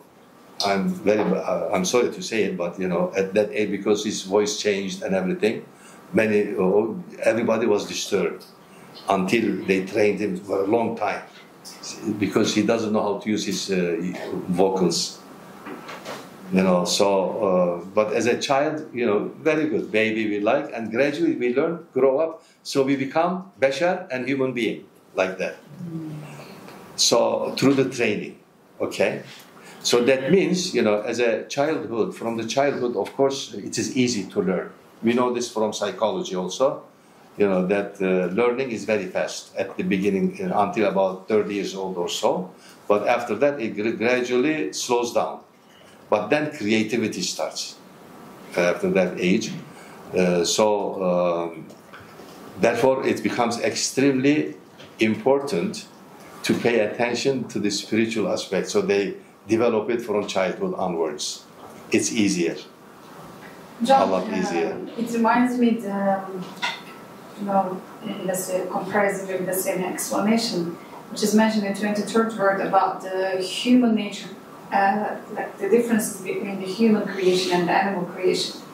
There Ustaz gives that differences as one of the biggest proofs in the fitra itself to show our purpose of life.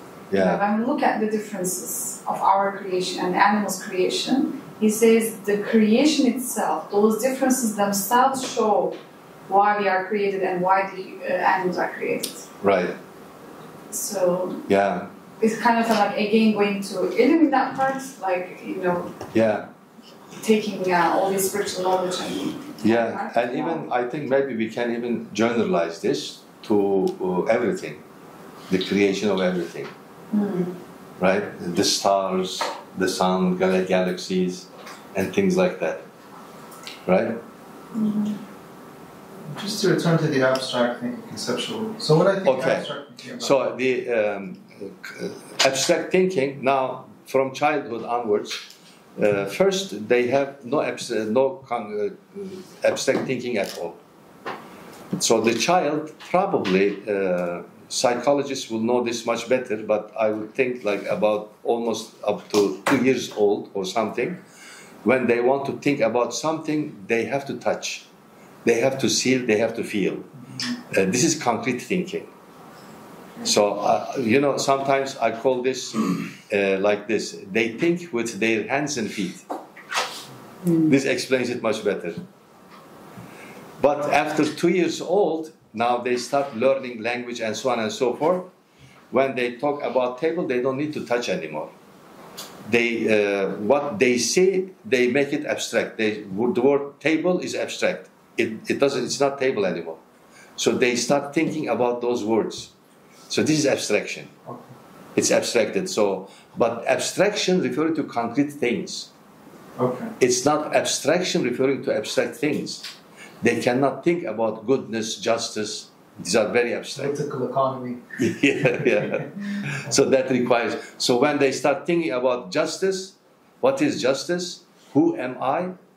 Who is the creator? This becomes high-level abstraction. That is conceptual thinking. Then they start thinking on the basis of concepts, not names. So think in terms of names is abstract thinking. It's not conceptual yet. So conceptual thinking is very high level. You know, it is actually human being. Now we are human being at that level. And spiritual thinking is the connecting everything to Allah subhanahu wa ta'ala? Yeah, that is very high level. Spiritual, yes. Okay. Yeah, the spiritual thinking, that becomes higher. Spiritual thinking, of course, all of these things are based on experience, right?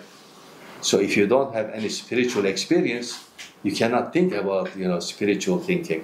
You cannot have spiritual thinking. You need to practice, right? From child. That's why our Prophet ﷺ, remember, he says, when the child is just about 7 years old or so, start teaching him how to pray. That means they are putting step into spirituality. So they should start, and when they are about 10, 12 years old, try to train them to fasting, yeah, right? The Sawm, that starts. So this is, of course, when you do this, you explain to them anyway. So this is developing the spirituality. So because when they do that, they are supposed to have that spiritual experience. And when they have spiritual experience, they will, I have to use by fitra, they start thinking spiritually. So I would like you to think, about this. I say always, this thing that the civilization which developed spiritual thinking at the highest level is Islamic civilization. There is absolutely no doubt about this. And sometimes when I say this, they say, can you give, some proof? I say, okay, I'll give proof, from Western Orientalists. Take Nicholson. Nicholson is an expert on Tasawwuf. He says when he studied Ibn Arabi, he said that Ibn Arabi is the highest, mystical philosopher in human history. Doesn't say in Islamic civilization. He says in human history. He doesn't say in this or that civilization. So that means he accepts that, of course, because you remember what Ustad says about Ibn Arabi? He says he is the miracle of Islamic sciences. For Ibn Arabi. And Ibn Rushd, he accepts that also. Because he was contemporary, right? But he was very young. And very good experience he tells about how he met Ibn Rushd and so on. There was a study, I think, in Germany. They wanted to measure the sense of oneness of different religious groups. Oneness is a concept they use for a group of people that integrates all the different domains of life into a spiritual center. If I get it right, the concept. And so it turned out Muslims. But the ones with the highest one. And this is not Muslims who have philosophy, just random Muslims in the streets. Yeah. They understand that the one who legislates moral law is the same one who's moving. The natural law is the same one. Yeah. It's like entering every domain of their life. There's that sense of integration going on naturally, even though there's no reflection necessarily on it. Yeah. Some of other Western Orientalists you can see, you read their works, on Tasawwuf, like Arbery, William Chittick, and many others, Karl Ernst, you read their books, you can see. They always refer. Toynbee also say that Ibn Khaldun is the best man books in the earth. Yeah. Toynbee. Yeah. Oh, Toynbee? Yeah, Toynbee. Yeah, you see? They accept this, So, of course it is because, spirituality is based on revelation. You cannot develop it rationally. It's impossible. Because these people, they paid so much attention to the revelation and to the hadith also. The guidance coming from revelation, they were able to develop it. You read, Arbery's, they have good translations of Tasawwuf books in which they tell many stories like that, this incredible anyway, the way, in Nicholson's one book, one story, he tells about one Sufi that, his sheikh asked him to make dhikr, saying, La ilaha illallah, La ilaha illallah. He said, how many times should I say? You are saying, repeating constantly. He said, okay, 10,000 times a day. Can you imagine? And he had to count that 10,000 times, La ilaha illallah. He said, very loud, say it very loud. Everyone should hear. He continued like that. And then after some time, he doesn't say, of course, how much time passed. He sees that, he doesn't even speak. He always says, he got used to it so much that La ilaha illallah, La. He said, stop. Okay, but from now on, say it from inside. Don't say it loud. From inside and do your work. So he started saying inside. And repeating is as if inside he repeats like that. After some time, he noticed that his heart and his body is beating like he can hear La ilaha illallah. He said stuff. But from now on, he says neither from inside nor from outside, just from yourself. Say La ilaha illallah. Oh, very difficult. Can you imagine that? So he started, like an imagination. He repeats so many times. He says one day at work, he had an accident and he started bleeding. When the blood came out, the blood started writing La ilaha illallah, La ilaha illallah, La ilaha illallah. Sufis have a lot of stories like this. Magical tales. Yeah. I just wanted to say, I don't know, a story maybe connected to this or not.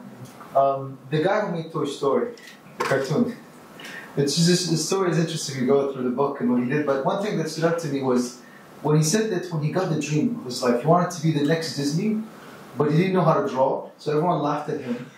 But eventually went to physics and so on, and he learned computer simulation, and then he applied it on drawing. It's like, aha, no face, I made a cartoon. There's a Toy Story 3D cartoon. Oh. What's interesting as he narrated the story, he says, when I got my dream, I got depressed.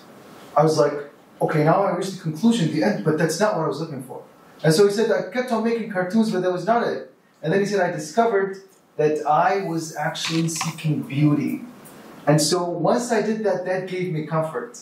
And so when we look at the movement, your concrete thinking, abstract thinking, he reached the conceptual one. And if he moves to spiritual, he's looking for a jameel, not just jamal, like if you, And so this is the Western civilization is stuck in the conceptual level. They say we want to pursue justice. Why? And I once asked this question, like this Prof, why I talk about racism, why are we pursuing justice? Isn't everything arbitrary? Are we just talking animals? Don't we just construct everything, make it up through social consensus? And there is something in the fitrah, that just doesn't like this. Like, Muhammad, can you shut your mouth? They're just trying to say that. It's like, justice is good. What are you talking about? Of course, the Sufis believe that the best way to teach spiritual thinking is through these things that they lived. That's why manaqib is important for them. They don't call them stories. They call them manaqib, manqiba, So this was, he says story, but they wouldn't say stories. It's a manqiba. Because it is something that actually happened. But it's hard for people to believe in they think, no, how can this happen? These are legends. They things like that. Sufis don't think these are legends. These are actually happened.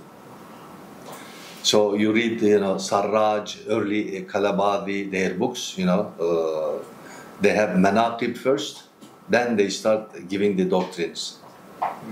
So through the manaqib, you realize, oh, this is real. And then how to practice, then you go to the doctrinal part. So their books in the early times divided into two. The biographies of the early Sufis that they respect a lot, starting from Hasan al-Basri, mainly, and even some of the Sahabis, Salman al-Farisi, Abu Dharr al-Ghifari, their life stories and so on, and then continue until their time. They collected all these things. So this is. These are then all these aspects. They manifest different modes of thinking.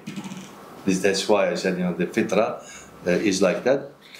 We can apply this to human history also. We can apply it to our lives from the early period. As I said, we are born like animals. We become bashar because we have potentiality for it. We become insan as we grow up, and then it depends on you whether you develop the spiritual aspect, the angelic part as you continue, because there is no limit is put into human fitra, as I tried to say. You remember when Allah subhanahu wa ta'ala in the Quran says, when He created Adam, He says, I taught him all the names. Because remember at the beginning, the angels, of course, they said, why are you creating? They are questioning, they don't understand. because they said they thought that if you create these people will cause corruption and bloodshed on earth, whereas we are already making tasbih, we are praying for you. Why are you creating another creature? It's very interesting, you know, the verse.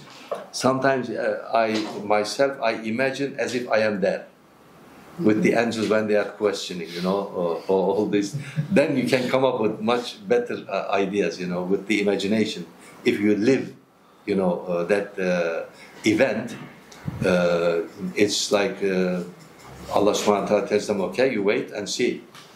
After he creates, he says, I taught all the names to Adam, and then I put the things in front of them. I said, okay, the angels, tell me the names of these things. And what do they say? It's we don't know. Subhanaka la ilma lana illa ma 'allamtana. We don't know anything except the things that you taught us. We know only things that you taught us. But he says, okay, Adam, you tell me, and Adam says the names. So now I am thinking, God did not ask the same question that he taught Adam. Showed them different things. Not the things that he taught are different things. But then Adam was given a mind, he can reason out and give the answers. And he answered.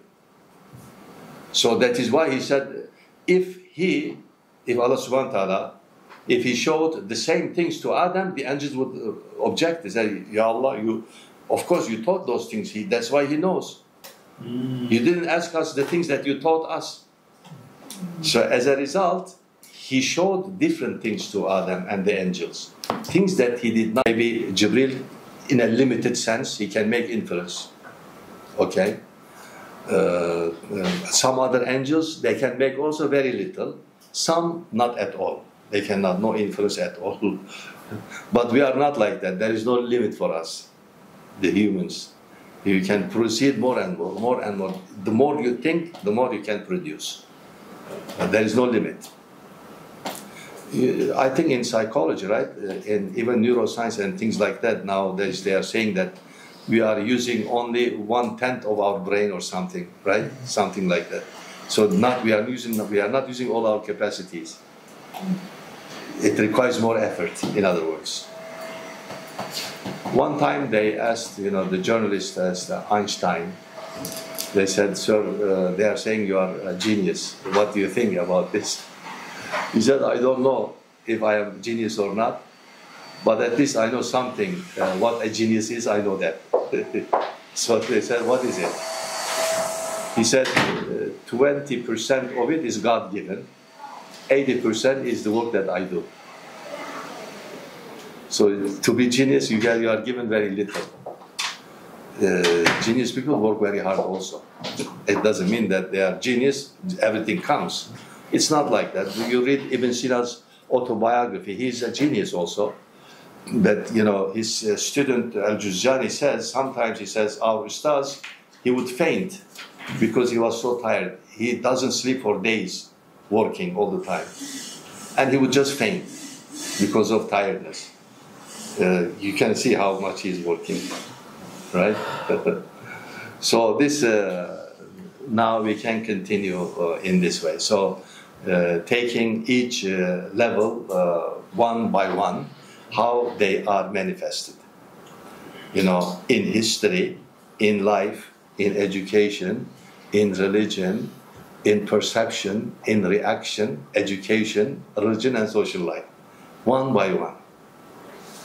So the fitra showing itself, right, in all these levels. So this is what I will do beginning with the Haywaniya level. Okay, we have, I think about, I said I'll stop at 1:15. Mm-hmm. When the adhan comes on, it's at 1:15, we'll stop. So if we look in history, in human history, here I will leave it for you, but I will not go, you know, into the details of whether human history started in an evolutionary way or whatever. this is not my concern. But Ustad also accepts. I wish there was a good translation, because there is a very good poem that there is absolutely tekamul in human history. He accepts not only in human history, in everything, he says. In the fitra, it is put in our fitra, in the nature of everything. As you know, tekamul, perfection, right? Progress, or if you want maybe progress, we can say there is progression. So at the beginning, Ibn Khaldun says this. Ustad also says this, in the Lama'at. It is in a little bit poetic way, right? That is from Tawahush, Badawiyya, and nomadic life, and settlement, and then civilization. This, you can see this very clearly in human history. But I'm sorry, normally we are ending the session at 1:30, so we need to end the session 1:20. And then we have one more discussion session after the lunch. But when are we going to have lunch? Yes, we should end at 1:20, and then up until 2:30 we have break for lunch and break. You know why I end early? Because I have to leave at 3 o'clock. Oh, that's why. Yeah, I have my class. Okay, then we can combine the discussion session until the... That's why I tried to make it a bit early, so I can make it, Üsküdar University I'm teaching. At 4 o'clock I have to be there. So, human history started with the Hayvaniya level, and I think, more or less, although not so much, from the Islamic perspective, these history of civilization books or world history books now in the West is becoming quite, especially in the US. I had a colleague, he passed away, Howard Spodek, teaching in Temple University. He sent me a book. His book is excellent. It's very difficult to teach world history, because you have to follow all the civilizations and study. You need to spend at least 10 years of study, then you can teach world history. It's very difficult. So I had a lot of discussions with him, because I like that world history a lot.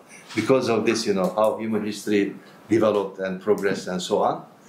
More or less okay, not bad, but put too much emphasis on evolution, I don't know if it is correct or not. I don't think evolutionary theory is proven, completely. Maybe some aspects of this is proved. We know that species change. But they have not been able to prove that when one species changes so much that it turns into other branches out into other species. This, I don't think it has been proved. But they think it is proved. Well, I don't think so. I don't accept this. Maybe in future they will. I don't know if they can prove that or not, because I think it's a metaphysical theory, because you talk about millions of years. How can you test this? You remember the reason positivists they give that something to be scientific, it should be tested and it should be repeatable. You should be able to repeat that test. How can you repeat? You need, they say it took 5 million years. This turned like that. It's very subjective too. Remember when I was in anthropology, they show us these skulls. I'm like, this could be a monkey. You're just making stuff up, and you just find a bone, Yeah, you cannot prove. It's impossible. Yeah. It's impossible to prove that. But of course, as this one late Ottoman thinker, Ahmed Avni Efendi, as he says, so what? Allah subhanahu wa ta'ala, whatever way He wills, He can create that way. If you think it took place in the form of evolution, that means He created like that. As long as you don't, deny that this is done by Allah subhanahu wa ta'ala, and His attributes, His prophets that He sent to humanity, if you don't deny, it's up to you. You believe in evolution or whatever you think, it is all right. But this is the important thing. But I'm not, I don't want to enter into that. But at least we know that at the earliest times of human history, do you think it would be correct to say that we lived like animals? Ibn Khaldun has a solution for this. So what Ibn Khaldun does is he looks at the evolution of social organization. Yes. So he say when there's no madaniya or no social life, the people are acting like animals. Exactly. Ustad also says that's why tawahhush, as you know, wilderness. Yes. That humans had one kind of this level. So at that time, that means, of course, they still had potential bashariya and insani, all those things. It is there. But it takes time for them to develop these abilities. So, one more thing I will say, let's see if you will accept this or not. That when people are created in that way, right at the beginning, did he send revelation or not? We don't know. Wallahu a'lam, we say. But suppose then we have to, as we say, let us say, let's see,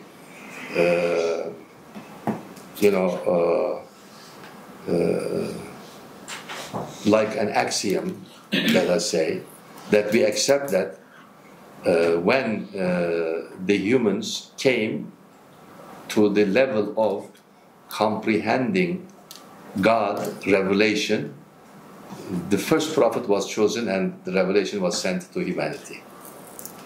And that will be Adam alayhi salam. That the first human being who is able to understand revelation, and comprehend what is said, and then started teaching religion.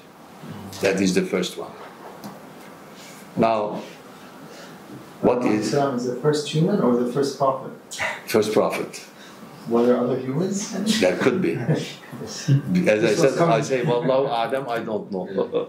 But we know that he is the first prophet, this is for sure. There is no doubt about that. There is no, because he revealed.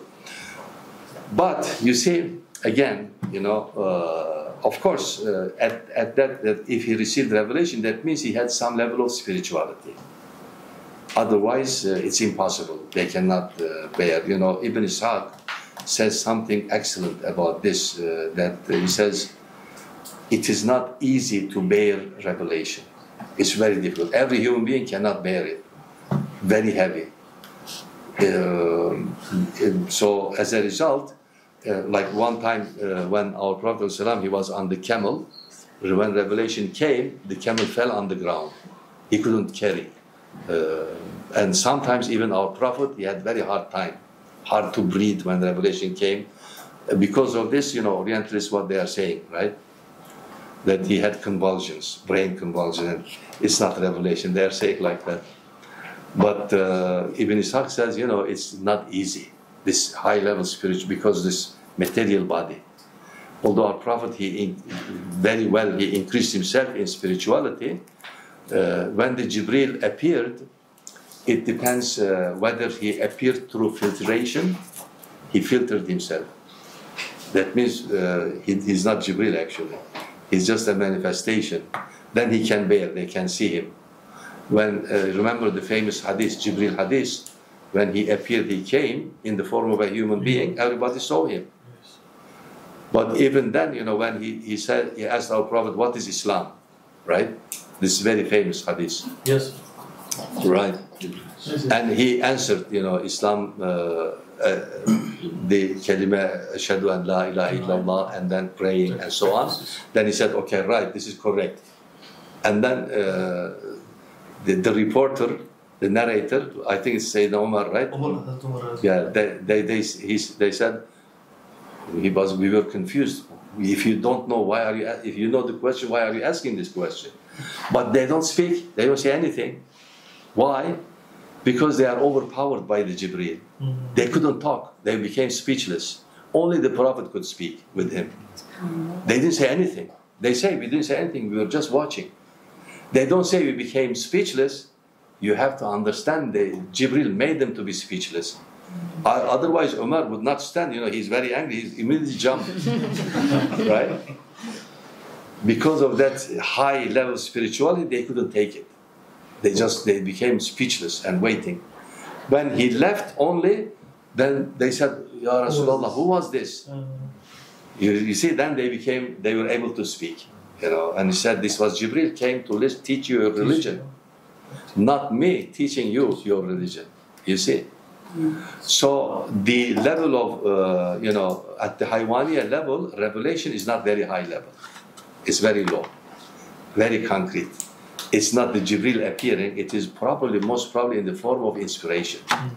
There is no angel involved. There are many revelations that came like this, religions. It was just inspiration, it's not revelation in the true sense. Humans are at the Haywaniya level, they cannot bear it. Many civilizations, you know, like Confucius, he says, a mandate came to me from the heaven. What is that mandate? It is revelation, very clear. He received revelation, but it's more in the form of, you know, inspiration. It's not very high level of revelation, very low level. And that's why he was commanded to teach. He traveled, constantly teaching, right? Students around him, the young. These are the signs of the prophets. So we can tell that very clearly. And now, alhamdulillah, our Chinese Muslims, when they realize this, they start writing about Confucius, how his ideas, how resembling so much about Islam and so on and so forth. So this Haywaniya level continued like this, you know, in human history. Revelation gradually taming from, you know, wild aspect of humanity becoming more and more tamed. And they start, you know, probably developing other abilities, you know, maybe speaking and so on and so forth. So this, the way it took place in history. In life, when humans are born, again, in our individual life, as I said, you know, we are born as animals with potentiality for Bashariya, Insaniya and Malakiya. We have that potentiality in life. In education, this should be reflected in the education. So when we start educating the children, obviously, we start teaching them, you know, how to behave as a human being. We say that is bashar, because they are already animal. They know. In animality, this is a bad word, but you know, what can we do? In English, they use instinct. Instinct. Ustaz is using different terminology. In our terminology, you know, it is divine inspiration. وَأَوْحَى رَبُّكَ إِلَى النَّحْلِ, right? Otherwise, how can the bee know how to make the honey? You see? Yeah, the bee makes it, but then Allah subhanahu wa ta'ala says, I inspired him, right? The revelation, awha, wahi, right? Ilham. So the same thing, so ilham. Yeah, so the in the education, therefore, we follow this gradually, teaching the children and so on. And then in religion, the education continues with the guidance of the revelation at this level, but practicing and living in ethical life for humans, which can go to a higher level so they can reach the angelic. This is the goal of the fitrah. Our fitrah is directed towards the angelic level, not not these ones.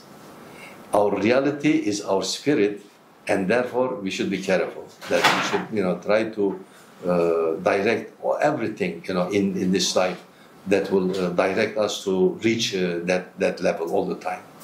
Even, but doesn't mean that we leave Haywaniya behind us. It is always with us, because we always get hungry.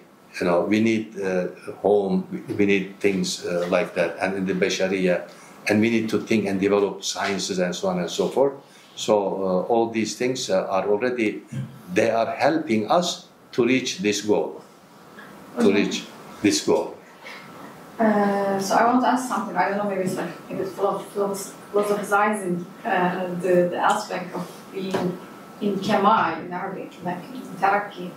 So, like, we know we couldn't be without, you know, we couldn't live without performance, right? except for the Prophets, all human beings. Yeah.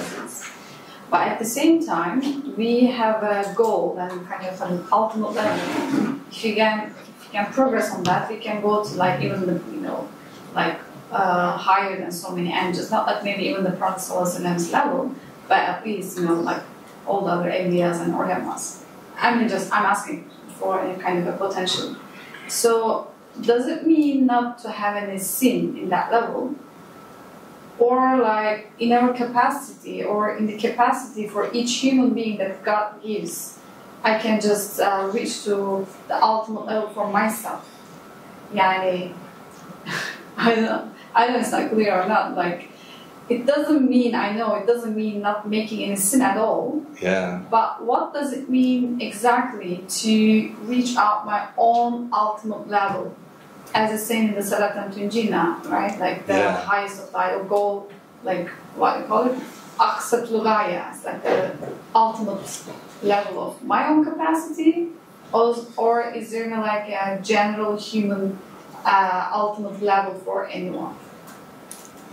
Sorry, it's a bit complicated. No, not the ultimate goal of everyone, but yourself as individuals. So within my own capacity. Yeah, within your own capacity. I can go to the Kemal. Yeah. But it doesn't mean I don't make necessarily any sin in that level.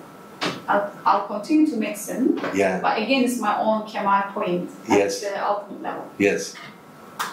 But it's not the same with the others, or it's kind of like... It's the same for every single individual. Every single individual, they struggle for that. They are supposed to struggle, to reach that high level. But it's already appointed then, because it's for my own capacity. When you say appointed, that means determined. Yeah. But it's not determined. It is given, then a choice is given to you that you need to work towards that level.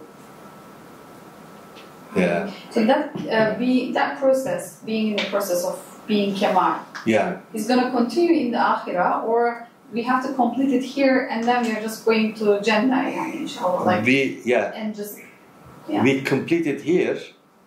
In the Akhirah, again, I say, Wallahu alam bisawab. I just, because of some signs that I get, from our previous scholars and whatever I understand, from the revelation, that it will continue in the Akhirah also. But that process is not in our hands anymore. It depends, the process is continuous.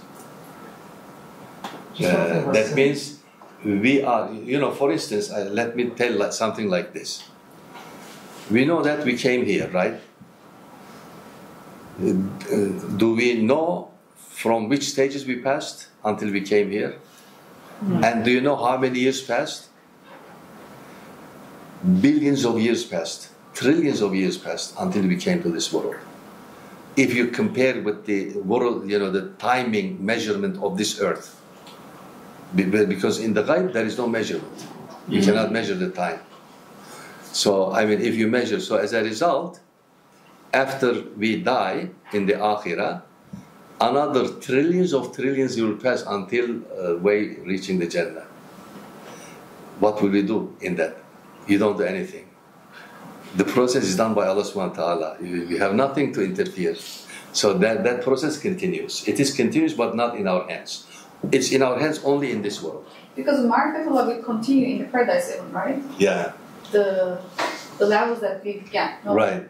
Yeah. About the names of Allah subhanahu wa ta'ala. And that is why they are saying, our scholars and our Prophet Salam says, the worst punishment is that you will get is nadama. What is it in English? Regret. Regret. When you go to the other world, you become, regretful. Why I haven't done this? The feeling that you get, it will hurt you so much that you will say, please put me in Jahannam. I don't want to feel this anymore. Because I missed what I would have been able to do in the other world. And remember in the Quran, of course, it's said, they come to, Ya Allah, please send us back to that so we can do these things. It says, finished. History, creation is one way. it's not two ways. It's one way. It goes because there is improvement. In improvement, if you turn, there is disimprovement. There is no more improvement anymore. So you come to the lower level. This is not possible. So Allah's creation is one way. It's continuing like this. You can never come back. So you realize this realization is very hurtful in the other world. That's why they warn us, please be careful. Please be careful. And that's why I always make dua, Ya Allah, please don't make me regretful in the other world. You shouldn't do this dua all the time. This regretfulness is very bad. It hurts quite a lot. Ya laytani. Yeah. Ya laytani kuntu turaba, right? Yeah. Just one point about sins. Sins are sometimes pathway to Allah subhanahu wa ta'ala. That means if you continuously repent, you reach the status of an awab. Yeah. If you enter sin with the right perspective, every time someone repents, what are they saying on a subconscious level? They're saying, Ya Allah, you're perfect and I'm not perfect. Ya Allah, you're al-azim, I am abd da'if, and so on. Yeah, yes. So sin itself, I think, it's one of the pathways for people that continuously battle, no matter what the sin they have. It may potentially be the thing that gets them. And in fact, it's a very unique human way that an angel, for example, can't experience that pathway because they are perfect. They don't make any sins and so on. Right. But for us as human beings, even sins, and this is from the rahmah of Allah subhanahu wa ta'ala, be a pathway to Him. Very good. Very good. Even that for this reason, maybe the prophets are not making the sins, but they're making some little kind of mistakes. So Allah, I think for me, I also understand that way. Like Allah is warning them, so it's like it's showing us and to themselves as well. You are not the Lord. You are not the Creator. I'm the only one who is perfect, right? Because it's kind of a delusion point for human mind. If you're perfect, okay, you can be God in a way. Like Jesus, perfect Jesus, they address. There is the way of Nafsul Lawwama. Yeah. Nafsul Lawwama.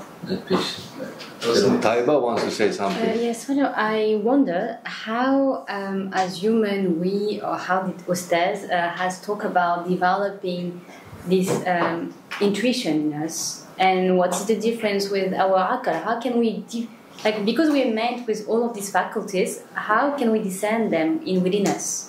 Is there a way to understand it? How can we defend? Like, for example, how do I know that my fitra is speaking out right now? Or how do I know it's my cognitive aspect who's talking?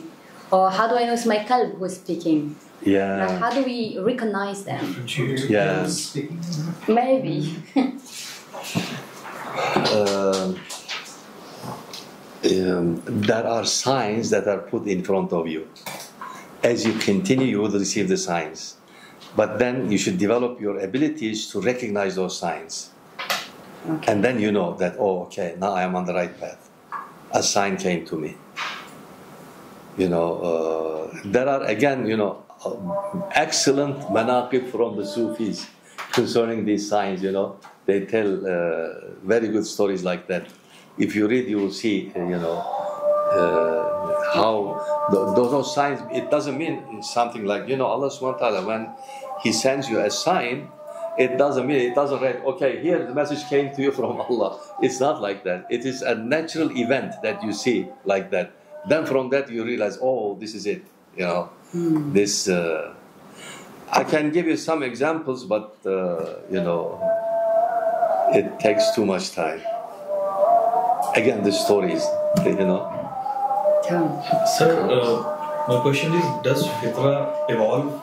The fitra at Havaniya level, and the fitra at the angelic level.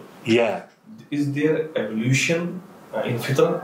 Does fitra evolve? If yes, why it is mentioned in the Quran that La tabdila li khalqillah? There is no change in the fitra. There is no change. It's sunnatillah. So it remains the same original fitra, or does it evolve? I think in every person's life it evolves depending on your ability, the way you develop it. In other words, it definitely develops, or it becomes dull. You don't develop it, becomes dull. You don't perceive it anymore. So, what is the original fitra of a human being?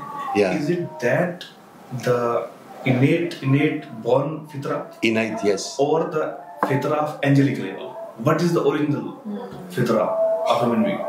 All of these together.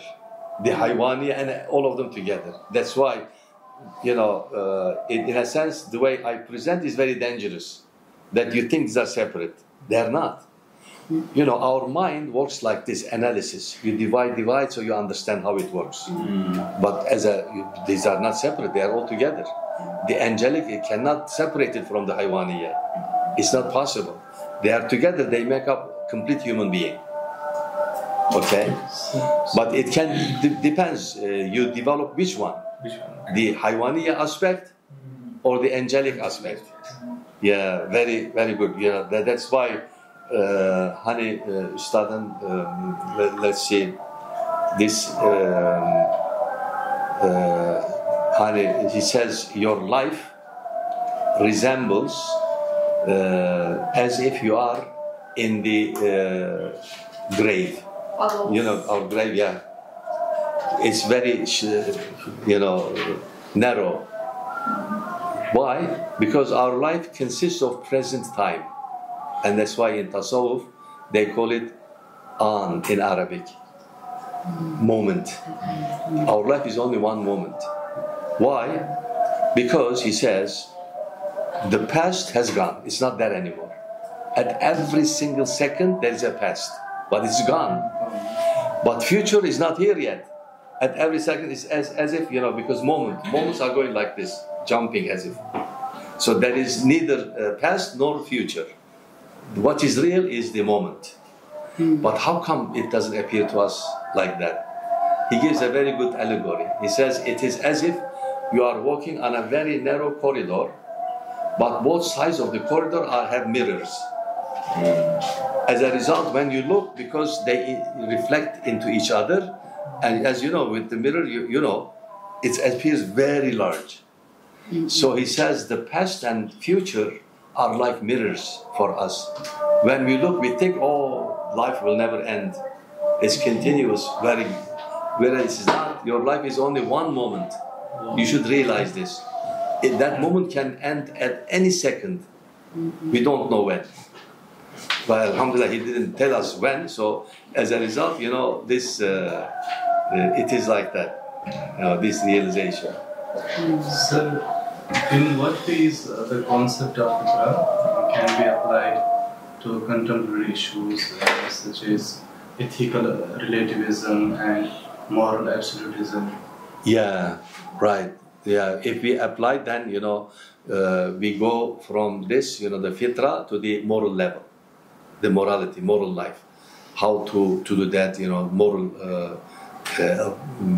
living, acting, behaving according to which moral things. So to develop all these things, yeah, all depends. So probably I will say a few more things on that. The Haywaniya level. When you apply it to the perceptions, it's sense perception primarily. Reaction to protect life and territory. When you react to something, the quwwa ghadabiyya is very active, in this level to show our reactions. And the education is needed to control this aspect. It is very dangerous, very dangerous. So religion, this aspect has no corresponding faculty for religion. You don't find. So animals have no religion. Right. So at the Haywaniya level, so that means probably, our friend, when he said, was there any human being before Adam alayhi salam? Probably, we don't know, Allahu A'lam. Even if there were, they would not have any religion. They cannot cope with religion. They cannot understand. Although they are human beings, they have potentiality to become bashar and human, but they cannot react to religion. It's not possible. As you know, that is why if a child dies like 5, 10 years old, he's not responsible, he's not held responsible. They go directly to the heaven, direct paradise, because they are at that level, they are not responsible for it. They don't, they are not held, yes. So at the Haywaniya level, there is no religion. And in social life, there is no social life. So I call, when they come together, of course, they need to help each other. This being together is simply togetherness. Togetherness doesn't mean society. Society is different. Animal togetherness. Of course, today, when probably anthropologists, or do they study these, the biologists actually, like the lions, they say they have social life. It's metaphorical, it's not society. When, there is the king protecting and the mother taking care of the babies and they hunt and so on and so forth, they help each other like that. It's not social life. It's just togetherness. One point here, just a random thing that showed up in mind. I've always reflected on the Hudhud. Yeah. The Hudhud, when he referred to the Queen of Sheba, what did he say? Did he say Malika? He said, إِنِّي وَجَدْتُ إِمْرَأَةً تَمْلِكُهُم. I found a woman who owns them. Like, it's interesting when you talk about the abstract. It feels to me that's what a Hudhud, what a hoopoo bird would say. It doesn't have the concept of a queen. And I'm surprised that I did it. Yeah, very good. Very good example. So, now when we come to the Bashariya aspect, again, when we consider human history in general, human history passed through this stage also, and it was manifested in the past, but with the revelation, this aspect humans are gradually tamed. So probably, as I said, I am just speculating. I cannot say that this is something definite, but if we are free to speculate that humans received the revelation first at this level, the Bashariya level. They were able to understand at least some, part of it. We all pass through these stages in our individual life also. In every human being, when they are born, as they grow up.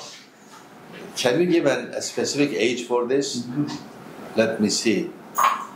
Bashariya, maybe after 3 years old or so, starts manifesting itself. Until that level, it is not so much, the Bashar, because there is some comprehension at this level. Probably speech is developed and so on and so forth, all these things in our life. And that whole education is becoming, the rational aspect develops, and humans acquire a possibility to return to their original true fitra.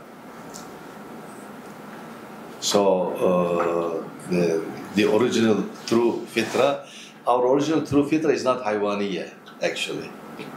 But because we are created in the Shahada, in this material universe, we have to go through these stages, the way we are created.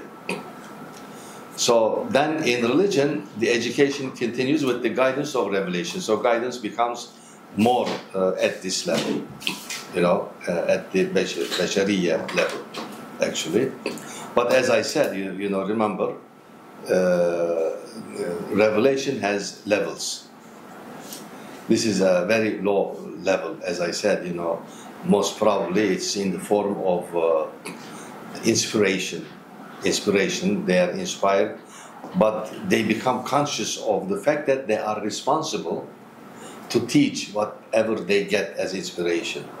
Whether they express it as remember the example I gave you, the Confucian, he doesn't say, I have inspiration. He said, I don't really know the Chinese word they use, because in English, the way they translate, sometimes I speak to my Chinese Muslim colleagues, they are Muslim. They are Muslim for many generations, not the new, what is this word that they translate into English as mandate? That's the way they translate, So they say it's very close to inspiration, the meaning. So, of course, from the Quranic perspective, when we look, we say most probably he was assigned as a prophet for the Chinese society at that time. His life resembles that, You know, the way he teaches, the emphasis on ethics, avoiding evil and so on, all those things, you know, that he's teaching. We can tell this. Is it authenticity? Authenticity. Authenticity. This inspiration. Yeah. Mandate. Yeah. This is the way we interpret the Chinese Muslims also. That is because it's mandate. He is given the authority, you know, to teach and explain to people like that. So, you know, there are also some other things, like for instance, he says that when he's advising his people, his students, and so he says, you should do the ceremonies properly. So I asked the Chinese, I said, I wish I know Chinese and the Mandarin, you know, that language. I said, I think this is a wrong translation. They don't mean ceremony. What Confucius means is actually do your ibadat carefully and, you know, according to the, as we say, arkan, right? Yes. You know, as you know, the salat has specific arkan, rules and regulations that we follow. I think this is what he means. They say, yes, this is what he means. You know, because ceremony, in religious ceremony, which means ibadat, you know, ibadah, as we say, or salat, maybe at his time in Chinese, that's what it means. The salat that you do, and when you do your sacrifice, you should do it properly. You see, he's doing all these things, so you can see this is a religion. But you know, just as there is this kind of perfection, progress in human history, there is also progression in religion. You know, sometimes people will say, how come, you know, God, he knows everything. Why doesn't he send the religion not progressively? He should send it right away as a complete in the form, but people are not in that form. They have not come to that level yet. So if you read carefully the stories of the prophets, you know, Qisasul Anbiya, as we say, right, in Arabic, the stories of the prophets in the Quran carefully, according to Quran, we can understand that there is only one religion. There are not so many, because of Tawheed. God is one, therefore there will be only one religion.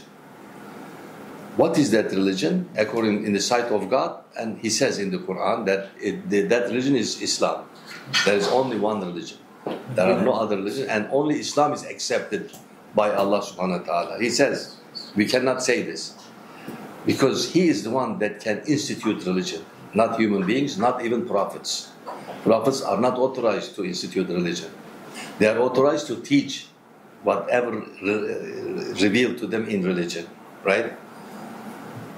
So as a result, when you look at the earlier prophets, when the Quran talks about them and the religion, Quran doesn't give a name for their religion. Then no name is mentioned, just as we revealed to them. Why? Well, because religion is not complete. Something not complete cannot have a name. The religion revealed to Isa alayhi salam is not complete. Therefore, it is Islam, but it's not complete Islam. It is half, or whatever, you know, not in the complete form, not in the proper form also. And that is why Allah subhanahu wa ta'ala, He did not protect the early religions. He left it for people to protect. But when it was completed, and that's why Al-Yawma Akmaltu Lakum Dinakum, I have completed today. But now, I am not going to leave it for you to protect. It's up to me to protect. From now on, Islam protected under protection of God, not under protection of people. Early religions are left for people to protect. That's why they destroyed them. And Allah wanted that way, because, you know, and constantly He sent prophets to correct, guide humanity, you know, until when humans reached the perfect thinking level that happened at the time of our Prophet ﷺ. And that is why the Quran came at the highest level of revelation. That is the highest level. And the Prophet would always see, in the Quran it says, you saw it on the highest level, that he came, appeared to you, and he delivered what he delivered. You remember those verses, right? Yuha, right. But the statement is, excellent, the way revealed what he revealed. Because the Quran, obviously, and the religion as a result. And so how, we know all of this from the Quran. Of course, the Quran says, all the prophets were revealed before you, they were all Muslim. But the name of their religion is not Islam. Because Muslim meaning they surrendered. As you know, if you go to the root meaning of Aslama, right, in the Quran, when we are Muslim because we surrender our will to Allah's will. Submission. Submission, exactly. So it means submission, and as a result, Islam came to be the name of the religion. Early religions, they don't have any name. We give them names. Allah did not give them any name. They have no names. Even when people give them, for example, we Muslims, we don't give them any names. They say Christian is an English word derived from Greek word, as you know. Christos in Greek, Isa alayhi salam's name in Greek language, right? Chris, CH, it is written like that because in old Greek it is pronounced like Arabic, Kh. But in English they don't have that sound. So as a result they pronounce as K, right? Christ, right? Jesus Christ. So this is coming from that language. But anyone who follows him becomes a follower of Isa alayhi salam, so Christian they call it, right? In the Quran there is one word, Nasraniya, right? That refer to that. It's not, it doesn't express religion really. So Musa alayhi salam is the same. They all have religions, they are all Islam. Whatever revealed to Isa alayhi salam, Musa alayhi salam, Dawood alayhi salam, all other Confucius, everything they received is Islam. But little part of Islam, little, just as much as enough for them. It's not complete. The interesting fact is, there's no major religion that has a name except for Islam. Yeah. This is even the non-Muslims agree to this. So Christianity, Judaism, all that were named by the followers. Followers, exactly. Named after, except for Islam, which is named in the Quran itself. Yeah. Mentioned and also named after a spiritual state. Yeah. Which is a state of surrender. Right. Yeah. So the name was given by Allah subhanahu wa ta'ala. If the religion belongs to him, he has to give name. Not we. We have no authority of that. Right. So we have no authority for that. We don't. Even the Prophet ﷺ, he didn't have authority. So there is another name, Dini Hanif. Yes. Oh, Din Hanif. That's another thing. My understanding of the stories of the prophets. It seems to me that the Quran divides. Of course, the Quran is paying attention to religion. Quran is not a history book. The Quran does not periodize according to history. Periodize according to the prophets. So as a result, Ibrahim alayhi salam is the criterion, and that is why the word Hanif is used only for him, not for other prophets before him. Why? Because that presents a level in human history. The religions revealed until the time of Ibrahim alayhi salam were, using more concrete words to express, belief and so on and so forth. And that is why it was easy to convert, something concrete into specific forms and making idols. Very easy. That's how they developed idols. Because revelation was very concrete. Mutashabihat, they wouldn't understand. But with Ibrahim alayhi salam, because remember, the first human civilization appeared, according to historians, in Mesopotamia. And that's where he's from, right? From Mesopotamia. And that is why first abstract religion revealed to him, Ibrahim alayhi salam, in Mesopotamia. In a realistic manner and purified manner. Yes. Yeah. So, and as a result, he is distinguished from the rest of the prophets. That's why Ibrahim Musliman Hanifan, Hanifan Musliman, right? In the Quran, he is called Hanif. Hanif means, you know, someone who has abstract tawheed. All scholars say Hanif refers to tawheed, that monotheism, but not only monotheism, but also abstract monotheism, because now humanity reached at a level that they can understand abstract concepts. From Bashariya, they come to Insaniya level. So that is like, but of course this is a general, you know, it's a very general, universal periodization. It doesn't mean that every human society is at that level. There are still some human communities that are still at the Haywaniya level. Even today, probably there are. I don't know. Yes. But probably today there are some human societies. They are still more or less at the Haywaniya, just about to come to the Bashariya level. Anthropologists will know much better than us, right? Or they are studying such societies. But these are exceptions, you know. We consider the general, right? When we give the and Allah SWT, He does it like that also. There's an interesting video where this guy goes and he talks to specific like tribes, pagan tribes, and member of a pagan tribe, and he talks to him and he asks him the following question. He says to him, "What's the meaning of life?" And he's awaiting a deep answer, and then the guy looks at him and he says, "Meat, eat meat." And then he says, "What happens when you die?" He says, "In the hole in the ground, they bury me." He says, "What's your biggest fear?" He says, "Lions."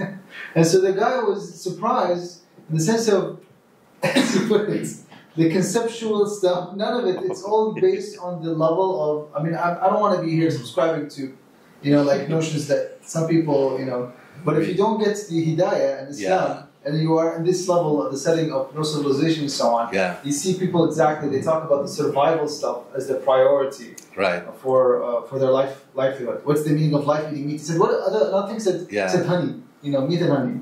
Meaning of life. Oh yeah, sorry. I was going to ask, so you obviously mentioned how kind of the final revelation came down by humans, and we talked about it in generalities. I'm just thinking, because obviously it came down in a society, where we know the society was called Jahiliyyah, and they were at a kind of state that, I don't know, you might want to describe it as Bashariyah or even lower than that, Hayawaniyah.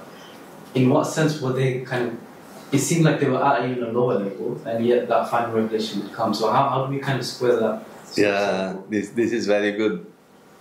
Yeah, very good question. That means their potentiality, you know, for Insaniya and Malakiyya level was already very high. But it needs working out. And that's why revelation came, and, you know, they really excelled a lot in all these levels. So raised them immediately. When our Prophet, he was asking them, they understood, and that's why, you know, you compare Sayyidina Umar before Islam and after Islam, you can see. So before Islam, yes, you are right. You know, he was not very high level. He was probably at the Bashariya level only. That's all. But his potentiality for Insaniya and Malakiyya was ready to flourish. So all people are probably like that. And of course, not only them, the people around, all the communities, Middle East, you know, Africa or whatever, all those areas, they were ready to receive that. They are ready. They were brought to be ready for that. So progress here is not material. Yeah. Yes. That's, so even when we talk about Okay. So and that's why you remember our historians, and they call Asu Sa'ada, right? To that period. Before that, of course, from the Quran, right? Jahiliyyah, because Quran says, the verse in the Surah Zumar that says, you know, are you ayyuhal jahilun, referring to them, inviting me to believe like you, to the mushrikun, right? That verse is very interesting. So it is derived again from the Quran. Yes, this is then the religion we should take in that sense. Again, you know, in the education and so on, all these things are carried out, you know, according to these levels that it should be done. Our perception at the Bashariya level is primarily, I give this example, I think it explains very well. At the Haywaniya level, of course, people need a place to live, right? Whatever place they think that will be protection, they refer to that as their territory. They will not let anyone, all the Haywan are like that, right? Animals. They have territory, they defend their territories. If you go there, they will attack you, right? We know this. Humans were like that, of course. Even today, I mean, look, people fight with each other. I want this land. This is Haywan. Haywans are supposed to, the animals are supposed to do like that. We are human beings. We should not have any borders and things like that. Because the earth is for all humanity. You know, of course, Islam allows private property. So you don't, you don't violate his rights for private property. He can protect this, but it's not like the way that we do today. You know, state nations that this is my border, you cannot come. This, according actually, if we follow the rules of Allah Subhanahu wa Taala, He doesn't allow this. Right. You are not supposed to have this, because the earth belongs to all humans. I mean, this land, you know, like we call it Turkey. It doesn't belong to Turks. It belongs to all humans. Whoever wants to come live, and the same way you can go to, you know, Europe or things without violating the private property rights, without that violation. I don't know if in future people will come to that kind of an understanding, so establish, you know, a universal humanity, that's why he said, you know, that Ustaz calls Islam as insaniyeti kubra. You know, that has this kind of a thing. So, but you see, when we come, when we perceive the land as territory, but when we come to the level of Bashariya, we look at it more emotionally. You don't say my territory. You say my home, my country, you know. And you might write poetry to praise it. You know, my land, my country, like this, you know, and so on. It's so beautiful, right? They write like that. We know that. At the animal level, they don't do that. They are violent to protect their territory. But, yeah, at the Bashariya, it is emotional. They love, you know, they have attachment emotionally. In the first one, the attachment is more protection of life. So like that. But when you come to the Insaniya level, it becomes a country. This is my country. It has laws, ruler. It has a ruler. And you have to obey those rules, regulations. We have army to protect and so on and so forth. As you can see, things begin to change like this. So the reactions again change also. The reaction at the Bashariya level usually is very violent. Very violent. If your country was violated, they start war, fighting and killing each other. It's very violent. That is why education is needed, not to be so violent. You know, learn how to share, right? We usually children, when they hear say share, you share, start teaching them, right? They should learn how to share, things like that. And of course, this is done especially with religion. Religion is the one that does this. And social life now, togetherness is the first step into society. First social level appears in the Bashariya level. Then you begin to establish blood relationships and other types of family relationships, and then maybe form into a tribe and so on and so forth at this level. So, of course, then it continues at the Insaniya level. In human history, as you can see, logical thinking, rational thinking, sciences and so on and so forth, all those things are developed later on.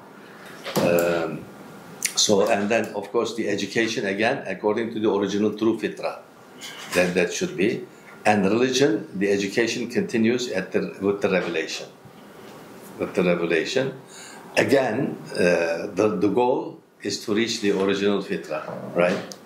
So reactions are usually at this level is rational reactions. The perception is high level, theoretical. Now the territory is perceived as a state, not as a country. As a country also, because we love our country, we say like that. But then there is a state that runs, there is a ruler and so on.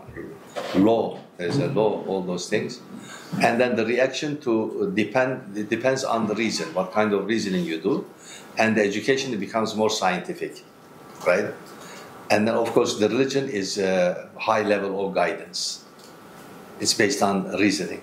So that is why, in the Quran they always say that in many places it says, don't you think, don't you, أَفَلَا يَعْقِلُونَ, right? يَتَفَكَّرُونَ تَدَبَّرُوا. These verses referring to rational thinking that the Quran encouraging. So it is rational, in other words, level. So this is the difficult part, the angelic aspect.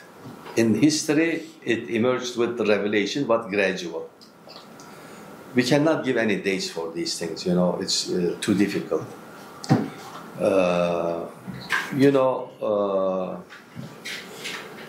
One time when I was teaching, mentioning this aspect of human life, one person in the audience said, Adam a.s. was a prophet. Yeah, I said he is. But he said, now you are claiming that you are higher than him. I said, I am actually higher than him, although he's a prophet. But not spiritually, that's different, because he's a prophet, he receives revelation.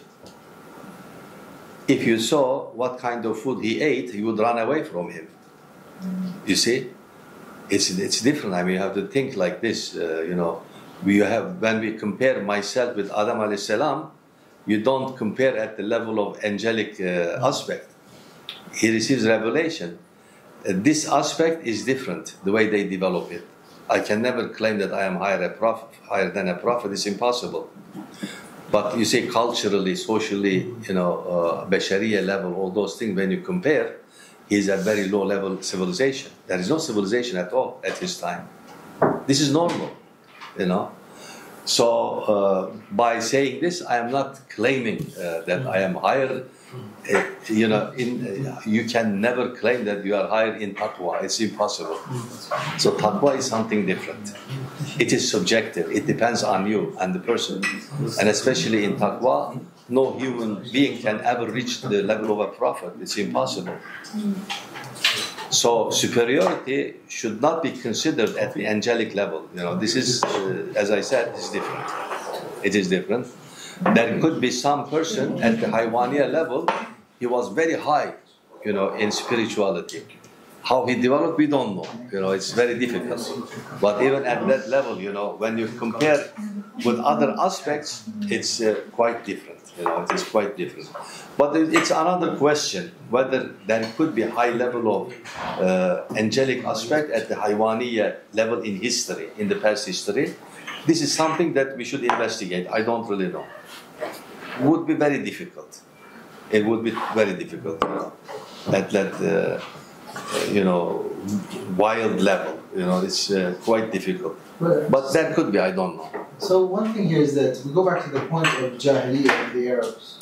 The Arabs in the Jahiliyyah, they don't seem to be fitting within this stages if we take it from a materialistic level. So they didn't have a state, for example. Right. They had I don't know what they had. They had something else, So in that sense, one lesson could be Allah subhanahu wa ta'ala can intervene and pick up any civilization from any stage and make them the dominant one. That could be one lesson here. Yeah. But another one is maybe the source of the progressive part when it comes to the angelic is different.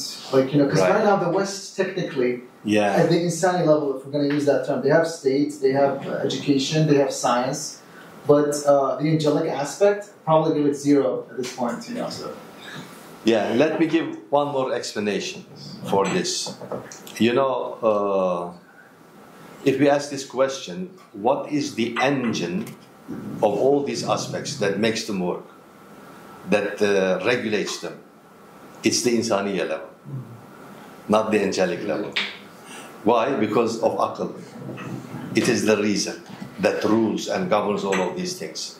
You decide, you do. The angelic level, as I said, it provides the raw material about spirituality. The mind evaluates and makes decisions and so on and so forth.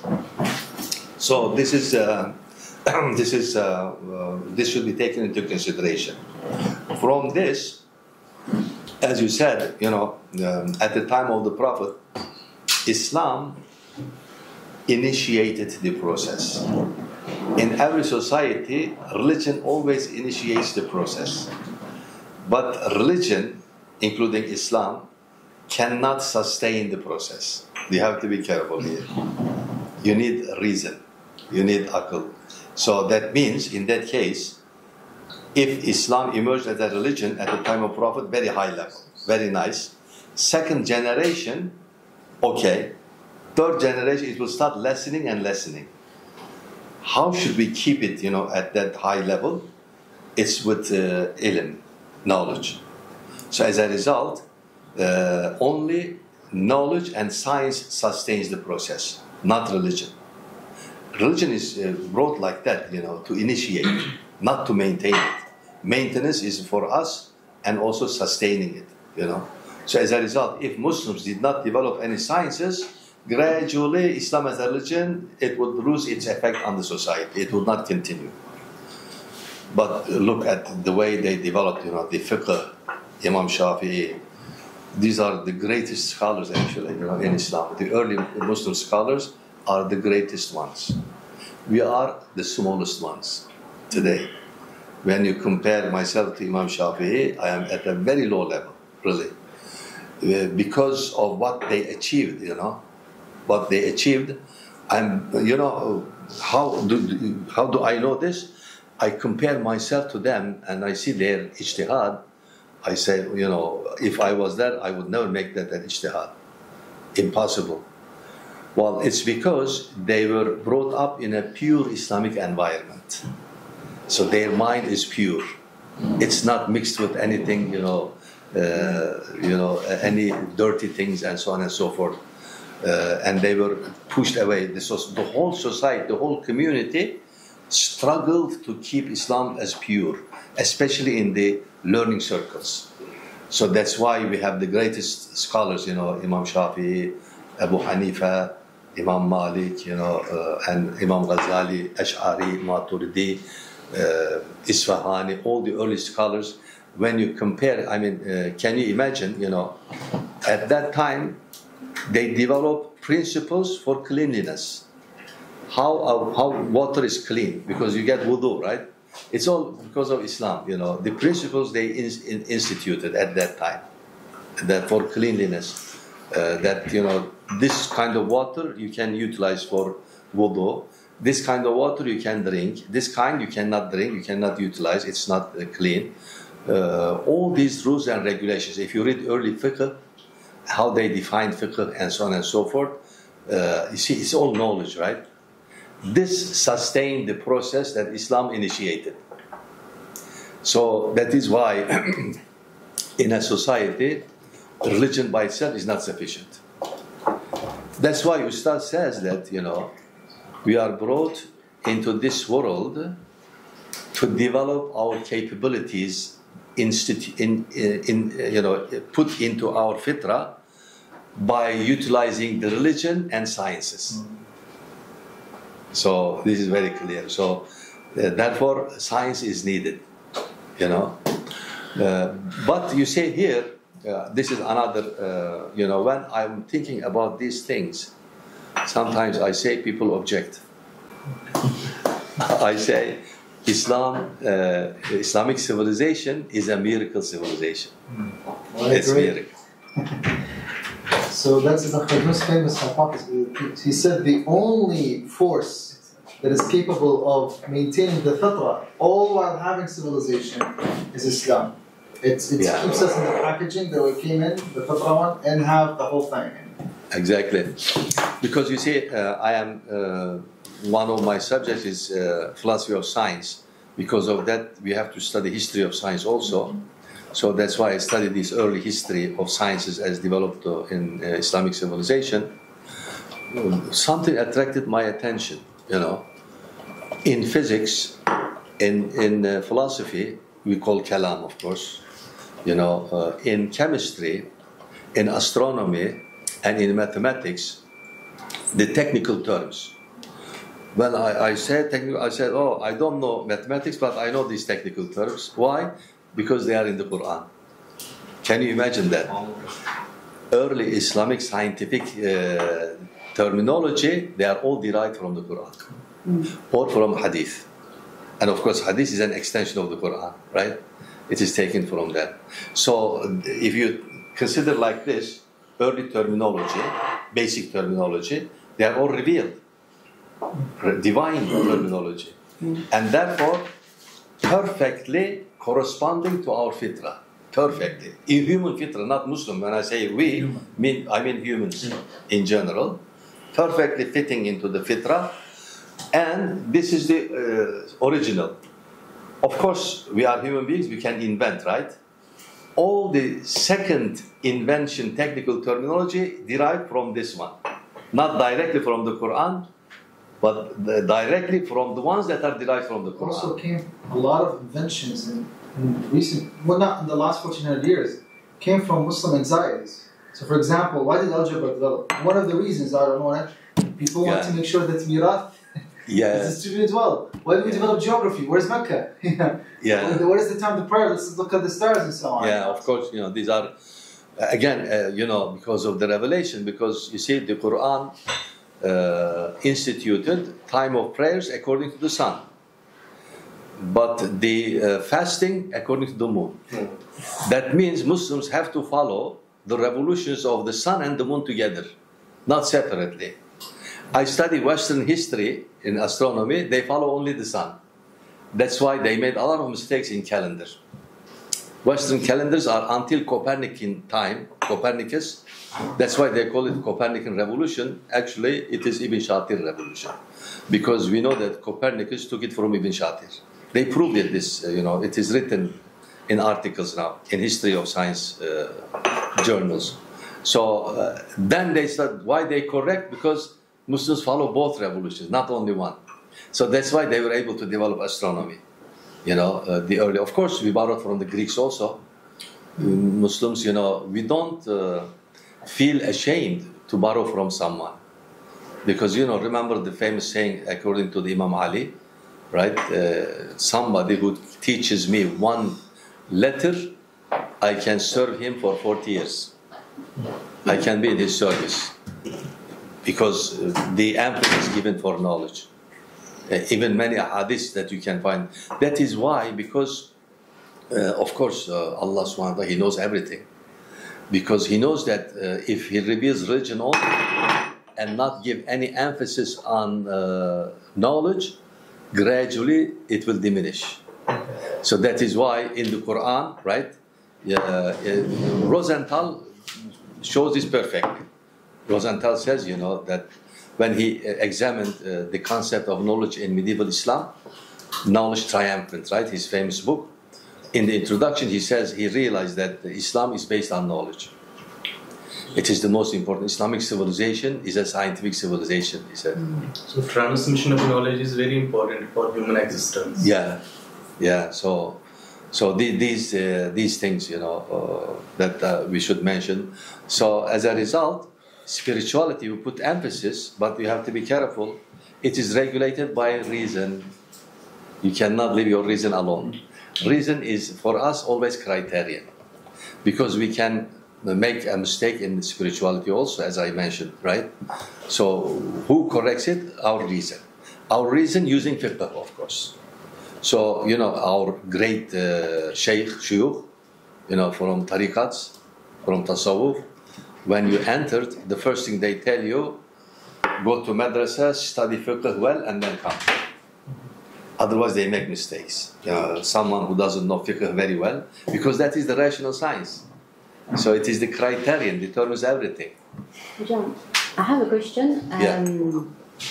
Basically, we just mentioned that insan, when it has knowledge, then it has reached its insania aspect. And I'm trying to think about Allah teaching Adam alayhi salam all the names. And so, does that mean he had some aspect of insania also? Yes. Because you were mentioning that we are not better than him. Or... Yes. So yes. how do we put that? Yeah, prophets are usually above their times. They are not like the people around them.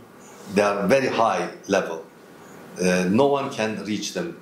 Adam alayhi salam was definitely, his society was probably at the level of Bashariyya.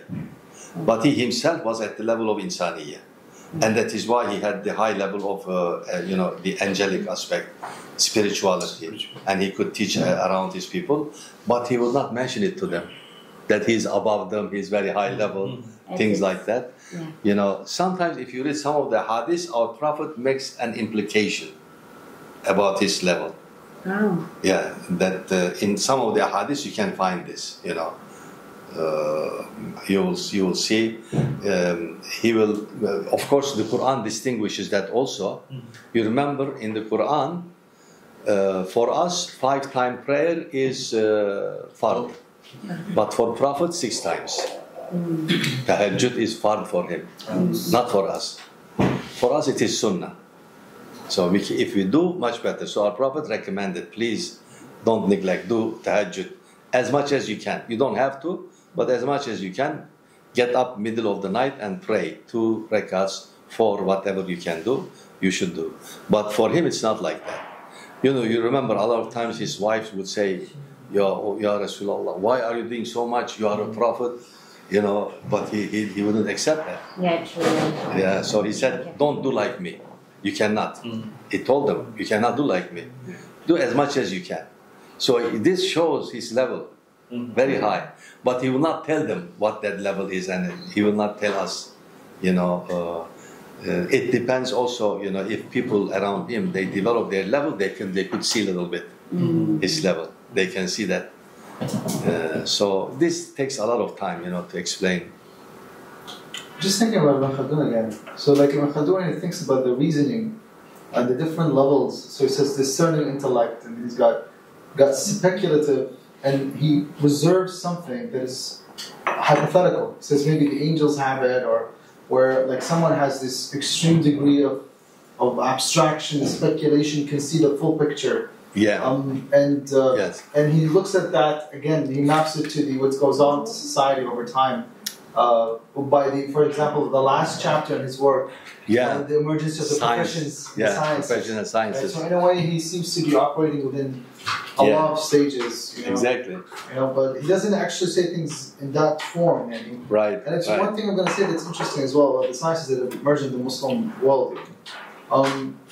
A lot of this stuff feels like Muslims extending a methodology they used in the Quran and the Hadith to other domains. That's the feeling. I didn't do any research or anything on this. So if you see, for example, the push for, let's say, empirical science or scientific method, there's this logic of we need to go beyond biases and we need to have objectivism, which sounds to me like Hadith science logic.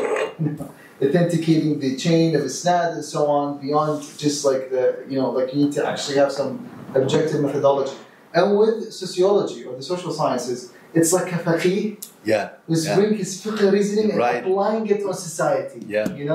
And so in a way, that kind of structure of thinking seemed to have developed within the Muslim world, and it kind of became the seed for these interesting new domains and fields to emerge. Since you are mentioning Ibn Khaldun, you remember he actually developed a science which is based actually on fiqh, but it is different than that. It pays more attention to the general history.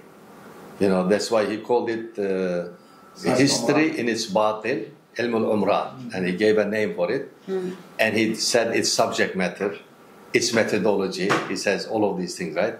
Its methodology is like... That's fascinating, the Muslim terms, batin, history, zahir history. He's literally using Muslim terminology to understand, and then that turned into Western tradition structure and whatever, institutions. But where he made a mistake. He didn't train any students in Ilm al-Umran. He taught fiqh all the time. He shouldn't have done that. Maliki fiqh. Yeah, Maliki fiqh. He was teaching that in Egypt. You know, he left Morocco. He came to Egypt, and then he started teaching. But they appointed him as a qadi for the Malikis, and he started teaching. This is unfortunate. He should have taught his children, his students, Ilm al-Umran. Some people critique him. Then it would be the science, the proper science of sociology, actually, if he did that. Because in Westerners, they say he established sociology.